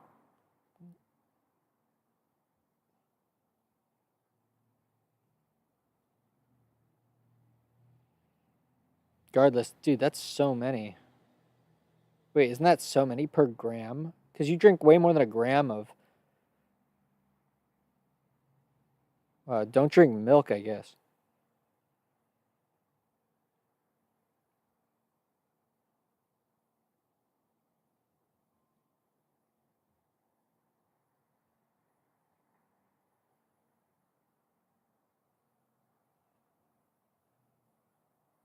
where exactly the leaching happens.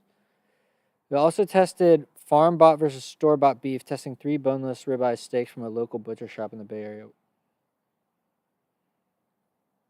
Dude, it's like through the roof. This is so 150 micrograms, right? Dude, it's almost a milligram. It's like 10 times off a milligram. So it's like a tenth of a milligram. It's kind of a lot, right? Per gram of this stuff. Wait, isn't the serving size a gram? I don't like that they said serving because it doesn't.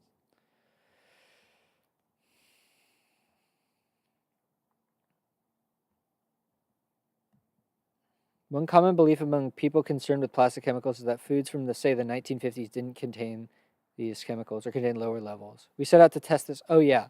Are plastic chemicals in our food a new? Yes, bro. I wanted to ask this question. Is it increasing? Historically, phthalates were first used in 1926 to make PVC. Overcame the excessive volatility and unders of camphor. Bisphenols were synthesized in the 19th century, saw use of in epoxy resins starting in the 1940s, and were used to harden plastics in the 1950s. Here's what we purchased. Ghirardelli cocoa powder from 1920. A bunch of Ghirardelli stuff.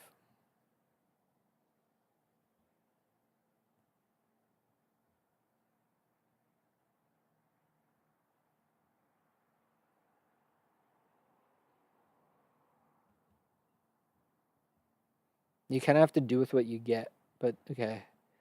You know, I like that they showed pictures of it because this gives you at least a sense of like what it is that they.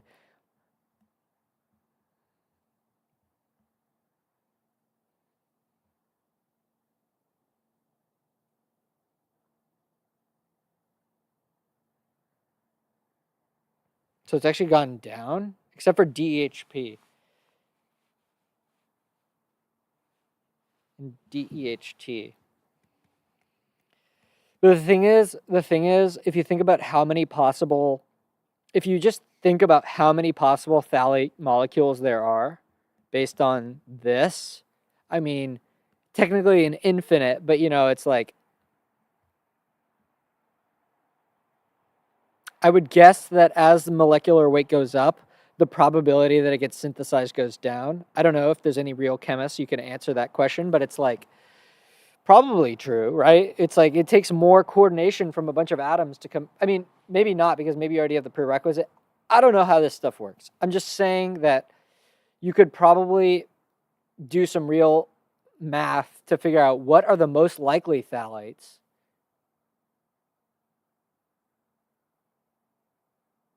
And figure out which molecules you need to test. Because I don't know because I just don't know if this list of 14 molecules or whatever, or 18 they said, is comprehensive. It's like, what else are we putting in that's no good? I mean, but clearly it's like these phthalates and bisphenols they're both terrible.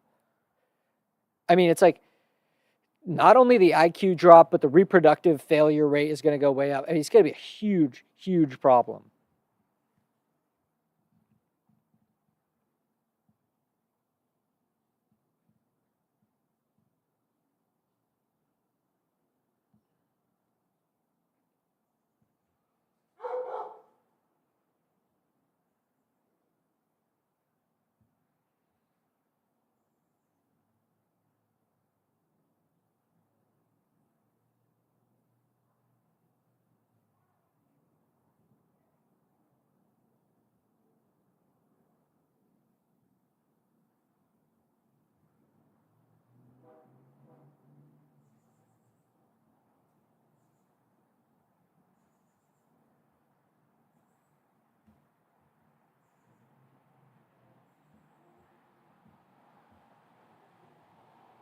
Wow. Whoa, the U.S. military was just poisoning the dude. Veterans don't catch a break. Makes you wonder if you should really fight for your country if you know they're gonna fuck you over. But you care about your family, I guess. I don't know. It's just like, but I don't really want to make that conclusion. I'm just spitballing here.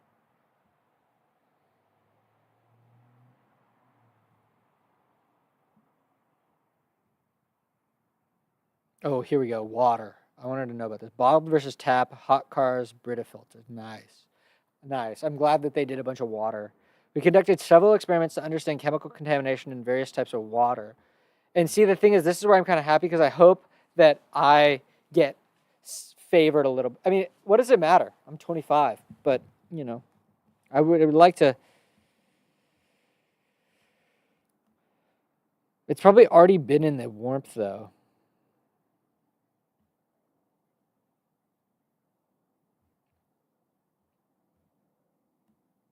Eight Fiji, 3 Essentia, in glass bottles. The results were largely reassuring. Most showed below the limit of quantification for all 18. Okay, so that's cool.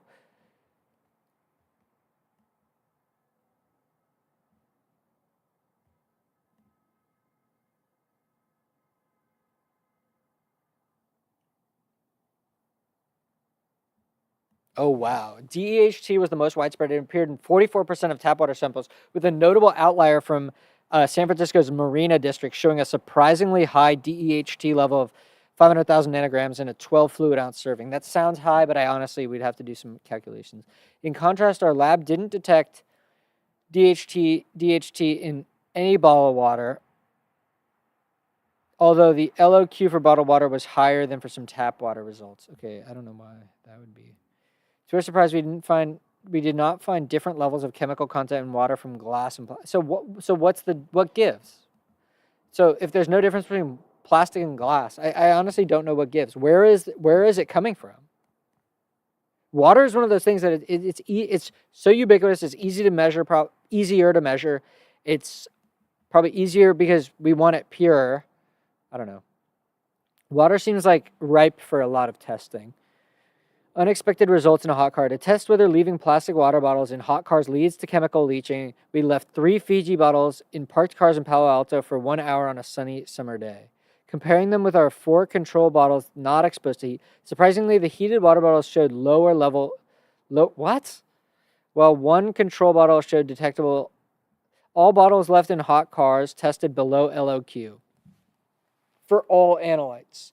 This finding contradicts prior reporting, and we're not sure if that's because the water bottles we chose are more resistant to leaching or for some other reason. We only tested Fiji, so more research is needed with a greater diversity of plastic types, more samples, and more controlled temperature conditions.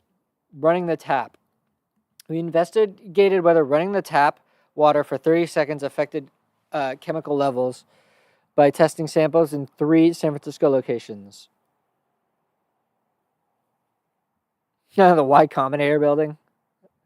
The results were mixed and somewhat counterintuitive. In the marina, levels decreased dramatically after running the tap. However, the other 2 showed it increased. Okay, so it's like, what can you really say about that?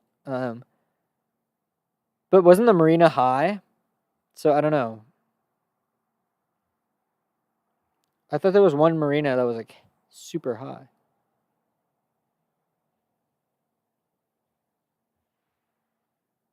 Wait. Oh.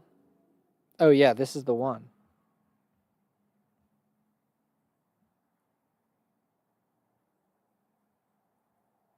Wait. This seems encouraging. That seems really encouraging for those people. They should just run their water for 30 seconds. I don't know. You need more samples. Or I guess they did multiple samples. I don't know. This is kind of hard to read results, right? Because it's like 2 of them were about at LOQ and the other one is like 100 times higher than that or whatever it is.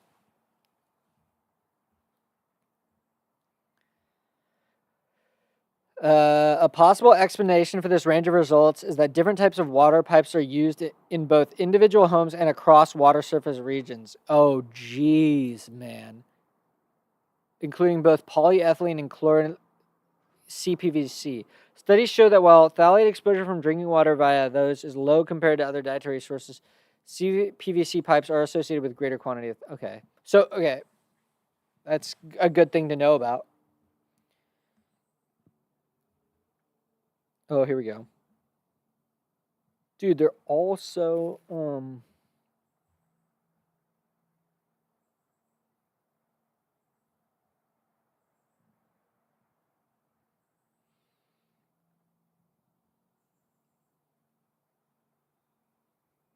So for Britas, I don't get this. Why does the LOQ increase after, wait. Oh, no. These are equivalent. Oh, okay. It goes 1, 1, 1, 2, 2, 2. Yeah, see, this is not how I would prefer to see this done, but I don't understand why two of them have such a high LOQ and the other one doesn't, but it seems like it's higher. Munchkin cup. Okay.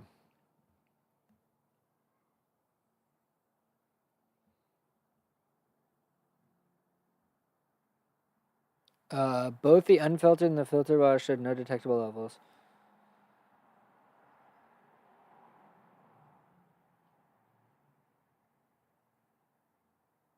We do know that Berkey didn't leach any chemicals. Okay, so see, there's a lot of just like practical things in here. Like many aspects of studies, the water experiment raises as many questions as they answer. Yeah, for sure. Future research could examine larger sample size, control for more variables, and investigate. Dude, we've got to just get this like continuous. I don't know. We've got to increase the amount of testing, for sure. Okay, do plastic containers leach chemical foods? One common concern was whether hot foods picked up an additional plastic. Yeah. To test this, we conducted a series of experiments in a popular Indian restaurant in SF. Over 3 separate days, we ordered identical meals. One to eat at the restaurant and one to take out.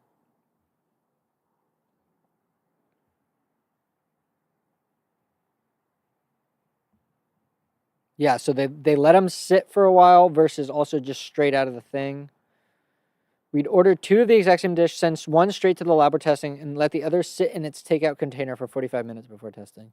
These dishes were quite hot. Right. I mean, it's worth noting that. In these pictures, the samples were 125.4 Fahrenheit, and the other is 168. 3 days of collection gave us 6 complete meal comparisons. The results were striking. Food that spent 45 minutes in the takeout containers showed 34. Oh, Jesus. So temperature definitely makes it leach. Okay, so temperature, that's one just solid takeaway, is don't let, minimize the amount of time that it's in its plastic shit.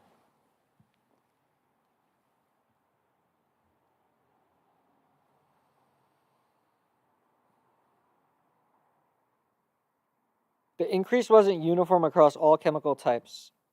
Phthalate substitutes. Oh, interesting. Wait, phthalate substitutes showed the biggest.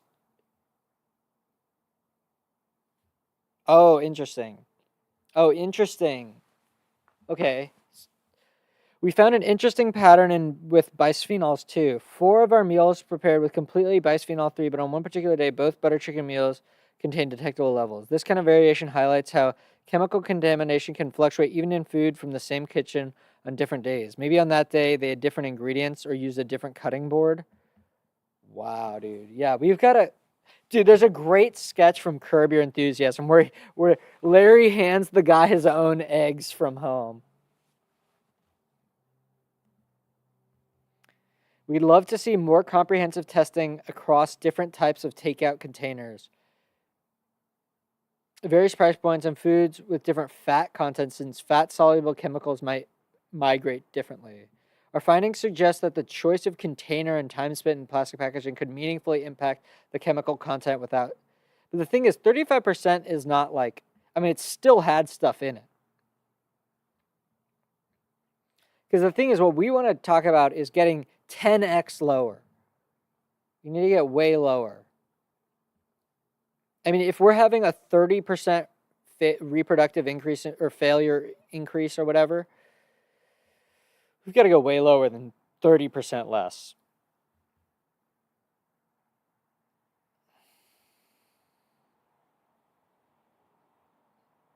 DHT is the highest. DHP is also super high. DBP, I mean, they're all just phthalates. I don't really care, but it is of note that DHT seems to be the most studied one of these. The highest level of any chemical that we detected was in a Whopper from Sunnyvale. Holy cow, man. With cheese. The result is so high that it implies that each Whopper contains 5.9 milligrams of DHT. 5 poppy seed worth.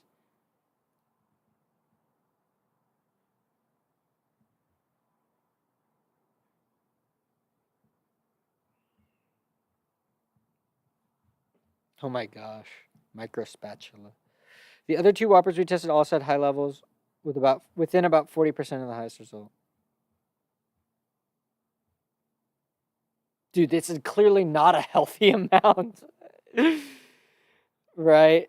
Like I don't actually have the raw data about those. Because we're not as high as the level of rats. Like those rats are, but I mean, still it's concerning. So it's a little bit of a false equivalence. Like it's not like, but honestly, I do kind of foresee that it's, I don't know, that population decline could be in part caused by something like this. Okay, if you buy the,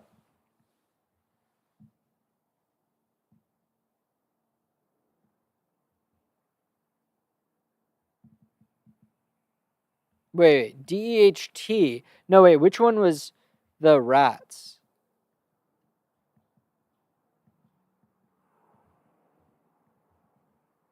The rats were exposed to, was it bisphenols? DHP, not DEHT.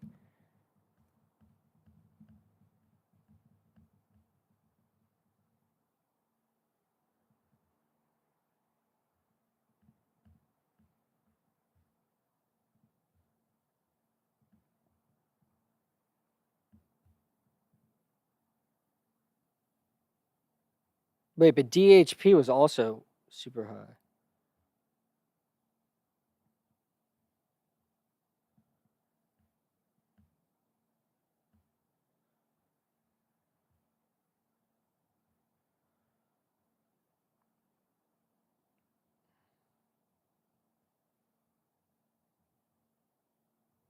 Okay, if you buy the same product twice, how much will chemical levels vary? When we bought 2 samples of the same product, plastic chemical levels differed on average by about 59%, calculated by relative percent difference. To test whether completely identical samples would show different levels of chemicals, we sent about 10% of our results in triplicate. This means that we sent 3 copies of the product from the same batch, meaning the matching lot number and expiration date, bought at the same store on the same day. And triplicate samples differed less, but I mean, on average, 33%. That's still pretty high. Why is it so high? You would expect it to be pretty uniform. I feel like. I don't know if like peanut butter or something. I don't know what they sampled, but I'm just like, you would expect a lot of things to be well mixed. Maybe that's just naive. Our lab's quality control methodology lists 20% RPD as an acceptable margin of measurement error for duplicate sample. Oh, interesting. Just due to measurement noise.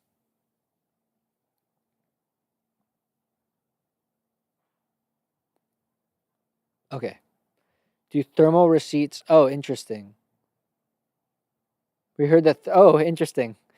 Contains bisphenol, having accumulated a lot of receipts from Oh, Jesus. Wait, they actually are. That's crazy. But oh, that's interesting. Okay, so this is kind of an opportunity for more research. Is like the paper receipt sample showed phthalates, phthalate substitutes, and bisphenols. We knew that bisphenols were in receipts, but we were surprised by the presence of phthalates. The water sample showed only BPS, but at levels several magnitudes higher. BPS tests for the non-water samples, plain paper receipts, also had high BPS, but we don't exactly know how high because they exceeded the highest point in our lab's calibration range. Dude, what? We gotta get rid of these freaking receipts. Are you kidding? This is such a joke, man.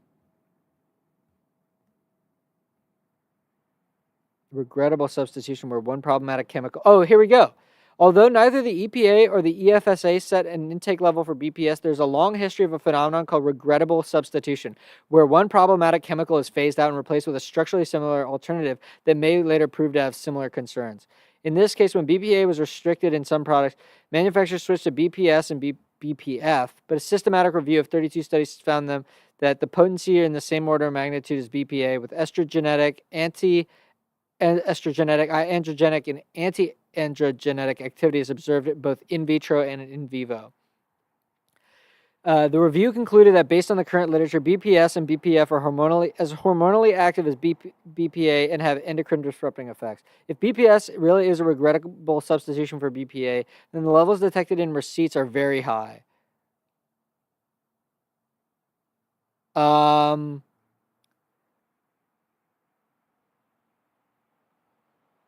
Definitely don't eat receipts. That's what I'll tell you. Definitely don't eat receipts.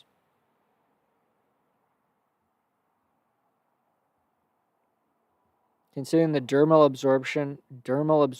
Oh, dermal absorption.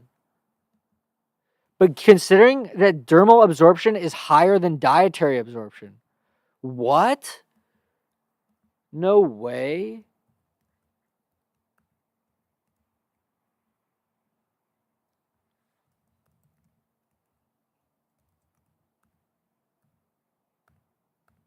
Wait, what happened?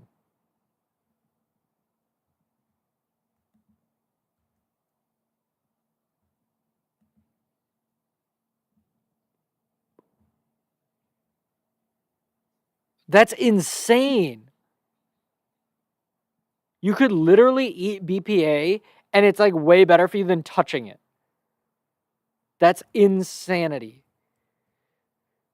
Dude, we are living in a tough place right now. I gotta pee again.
On some level, I wish I was just a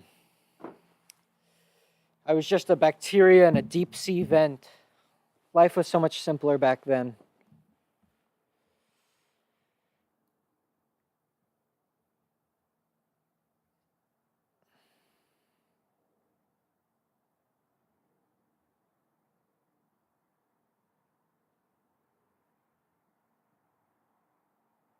We think this was one of the larger tests of U.S. food for plastic chemicals that's been done to date, which is a little surprising given how relatively inexpensive it was. Yeah, dude, it's actually crazy. That's crazy. Our work raises as many questions as it does answers, and we hope if you're interested in running your own, oh hell yeah, DIY instructions, bro. Dude, I want to test tofu. Let's see, did they test tofu?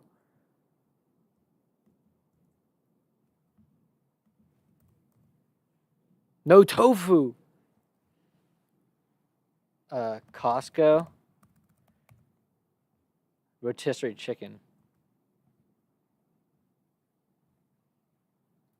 What was the one that was scary? DHP?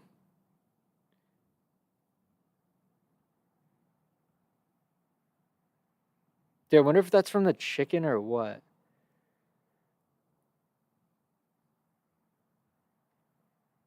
Don't eat RX bar, that's for sure.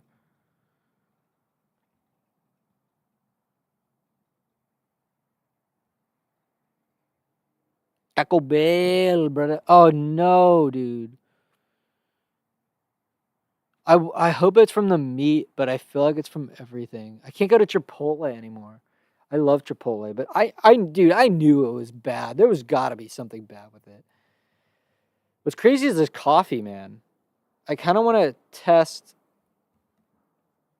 Run your own tests.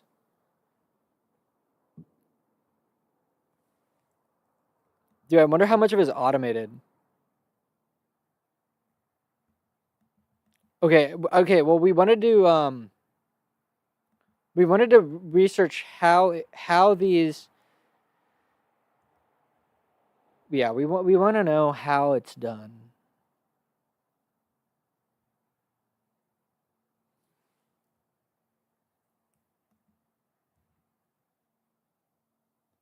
Wow.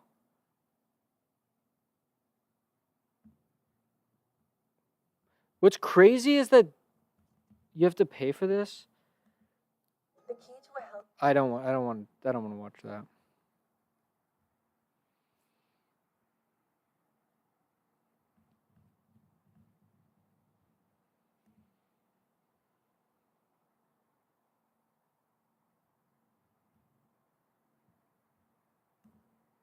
That's awesome.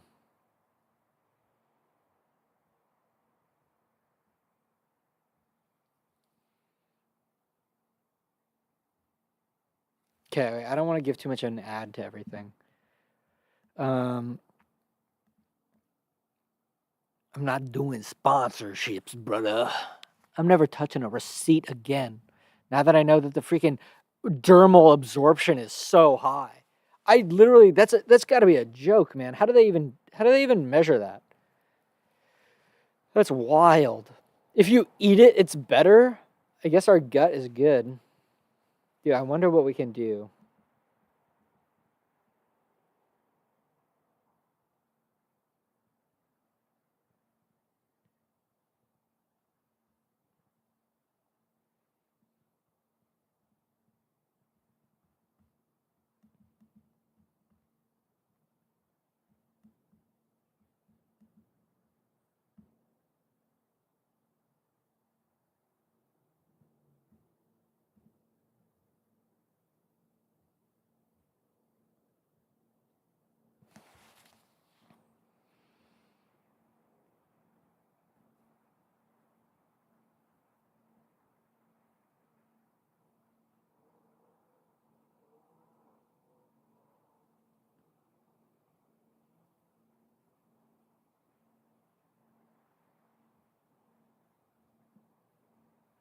Light Labs.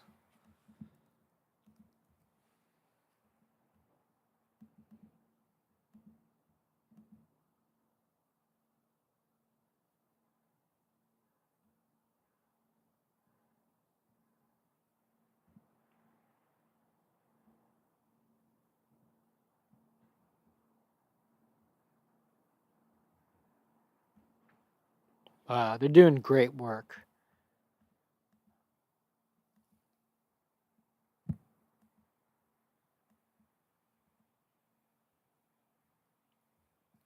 Dude, automating this research and making it, it's funny because so much of bio is just using plastics. Dude, I'm kind of worried about going into freaking bio.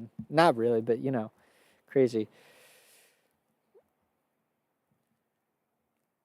Yeah, vintage foods.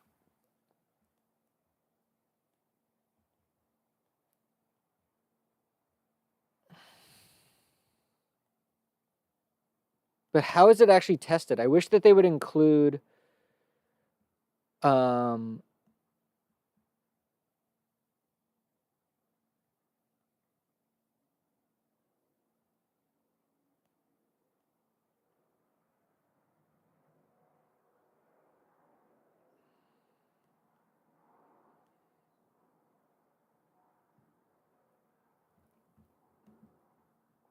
Oh, here we go. Here we go. We didn't even read their methodology, dude. We read the report. Now it's time to dig into some of the meat. I don't want to end this stream until I feel like you're going to get everything that you need to be like a, you know, to know, I feel like to know enough, you know. The GCMS, the method our lab used to test our food for phthalates. Right click dead.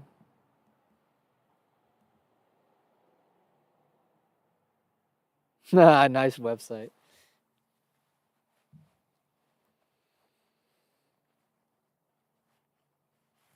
Okay, sample, gas, column, ionization chamber, quadruple chromatogram. Okay. Finding a lab. We thought finding a lab would be easy, and in our initial enthusiasm, our goal was to send out samples for testing in the first week. In the end, it took us nearly 8 weeks to find a reliable lab that would work for us. We started with a list of more than 1,000 labs that do food testing. We called more than 100 of these and asked people in the field for recommendations. Many labs in the industry perform regular work for food companies themselves, and several such labs rejected us. Several turned down our money because we have no academic credentials. Many labs had no experience with the diversity of food items we wanted to test and couldn't convince our analytical chemists that they would produce accurate results due to a lack of quality control measures, transparency, or both. Dude, what a great project. This is just so good. And some were too expensive or had months-long turnaround times. We found that many labs require NDAs that prevent clients from naming them. And this made it hard to get firsthand recommendations from the people who ran similar tests before. It's such a joke. It's such a crazy world we live in. Okay, well, we looked for a lab with experience testing the foods and the chemicals we wanted to measure. We reviewed their making sure that they had done similar work before and could develop new methods if needed. We checked their familiarity with our specific food types and target chemicals, how they handle testing challenges, and quality control. We also made sure they could meet our hard openness requirement, allowing us to openly publish not only the results, but the lab's methodology for sample preparation, extraction, and analysis, as well as the blanks, standards, and QC materials they use. You can read our lab's internal methodology.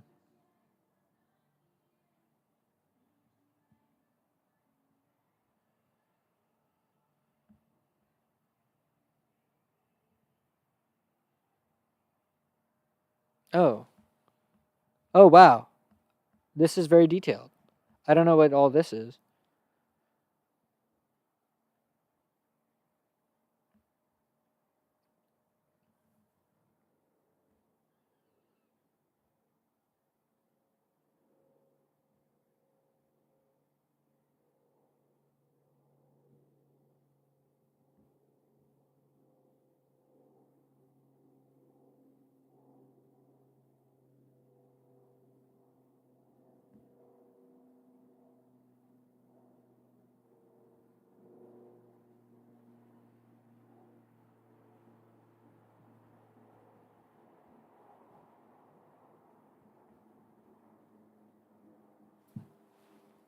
I mean, I do love that, like,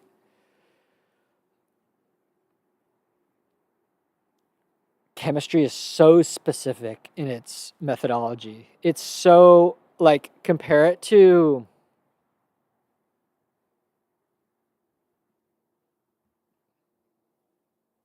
I don't really know what's comparable, but I just think it is. All right, so let's just keep reading because I'm not going to read all of that.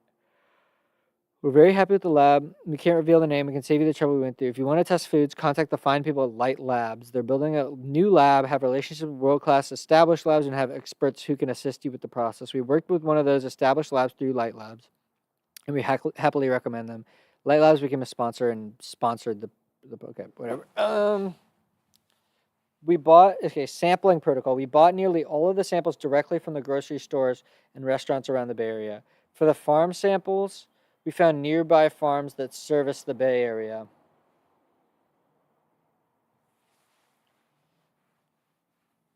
The thing is, like, they didn't sample nearly enough products. Like, they sampled 10x to 100x too little products. Like, really, if you think about it, it's like Weight Watchers should get on this. Everyone should hop on this. Like, or not Weight Watchers, MyFitnessPal. I mean, everyone who has an interest in in giving people, a product that allows them to have peace of mind about their own health should be interested in 10xing, 100xing the number of products that have been measured. I mean, or the number of samples taken. We tested multiple samples for each project to capture the natural variation in chemical levels. For example, 2 bottles of Fairlife protein shake might have different levels. To spot these differences, we brought up to 6 samples of each product. On average, we tested 2.6 samples per product. If we tested a food with a different flavor or packaging material, we reported. Oh, okay, yeah.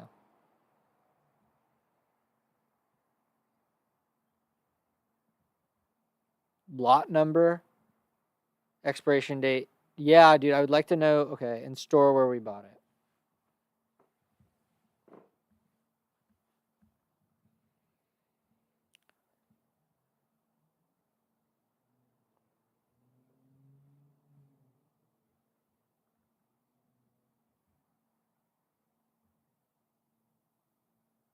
Ziploc bags.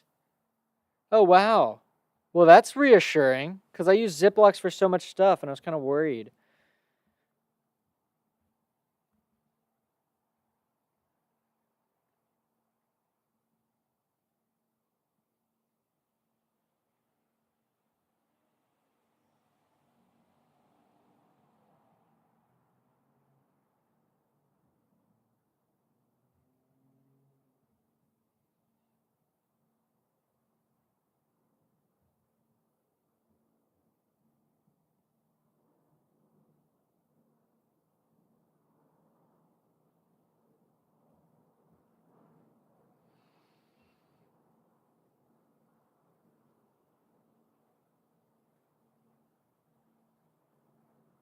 The Ziplocs do have it.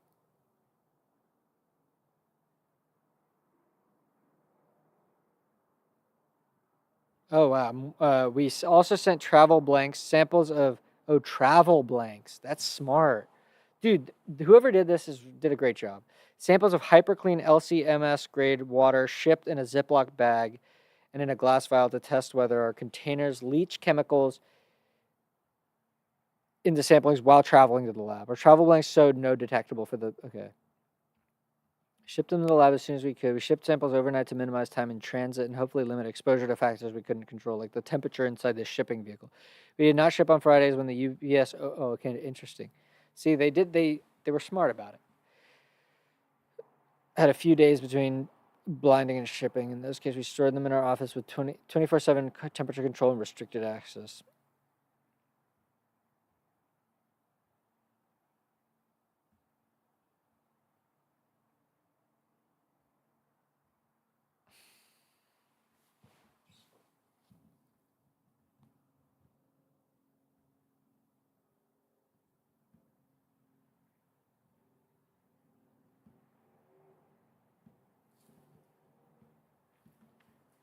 Wait, the first thing the lab does after receiving the sample, surprisingly, is add phthalates and bisphenols to them. It sounds counterintuitive, but the added phthalates and bisphenols are labeled with distinctive isotopes, either carbon-13 in place of carbon-12 or hydrogen-2 instead of hydrogen-1. These labeled compounds behave identically to the native phthalates and bisphenols in the food products until we get to the last step analysis, where the chemicals are separated by mass. At that point, we can distinguish between them easily and accurately measure the native compounds, if any, because they have such different masses.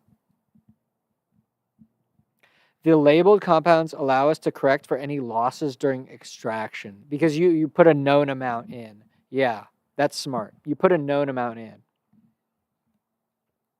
Wow, I feel bad for whoever had to do that research. Getting exposed to a ton of bisphenols and phthalates. Okay, so This approach is called isotope dilution mass spectrometry. Whatever, is the gold standard of analysis. The phthalates and bisphenols, both labeled and native, are then extracted from the sample with a solution of water and acetonitrile. The lab shakes the solution using sonification and leaves it overnight. The next day, they add some salt to clarify the samples. They separate them in a centrifuge. They pull off a fixed amount from the clear upper layer.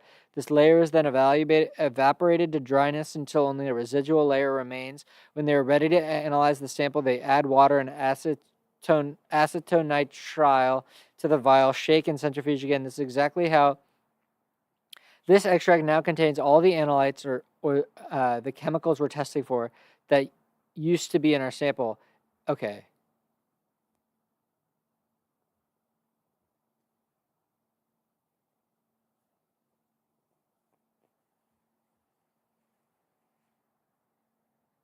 Hmm.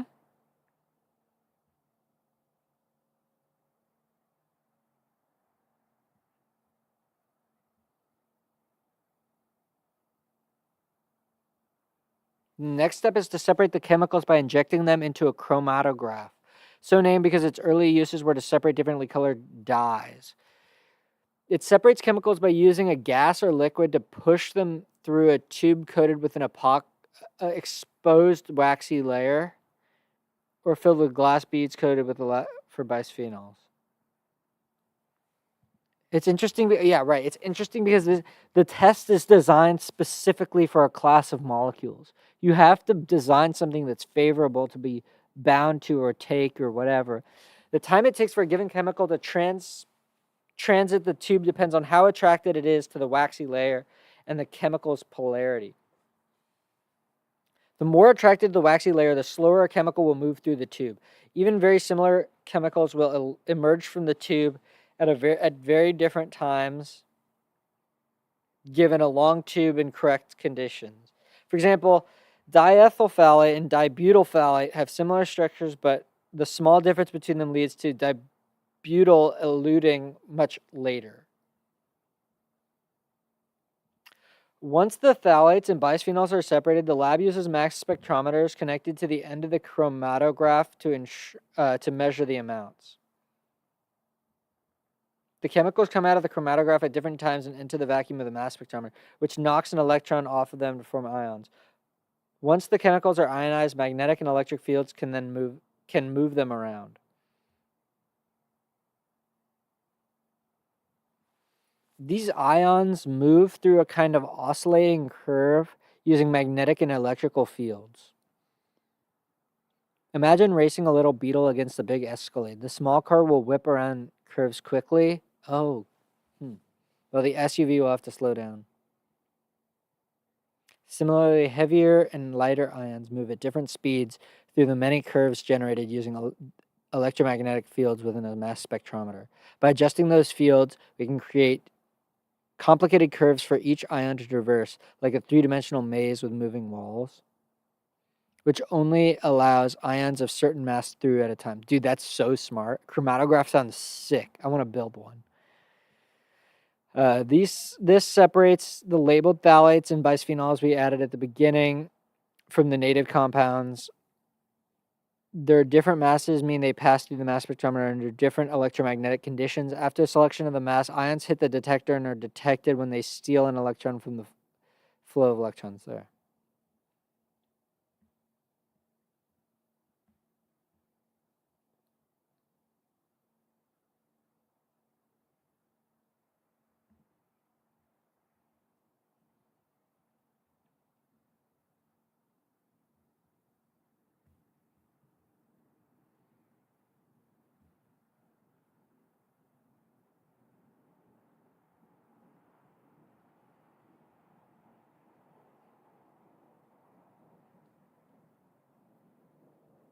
The Ziploc has some, bananagrams per into was into bag, I'm guessing.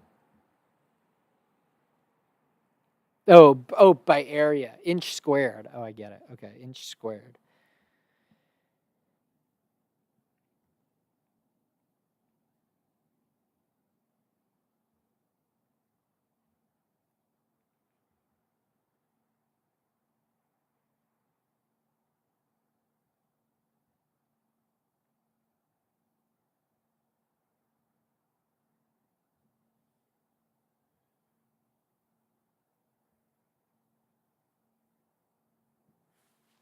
but phthalate dermal uptake is less. I don't know.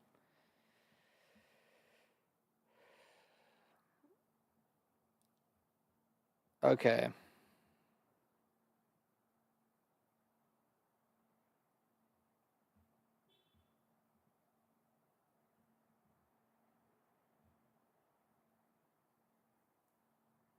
All right. So that was a great sorry, you can't see me, but that was a great stream. I'm glad I did it. Scary though.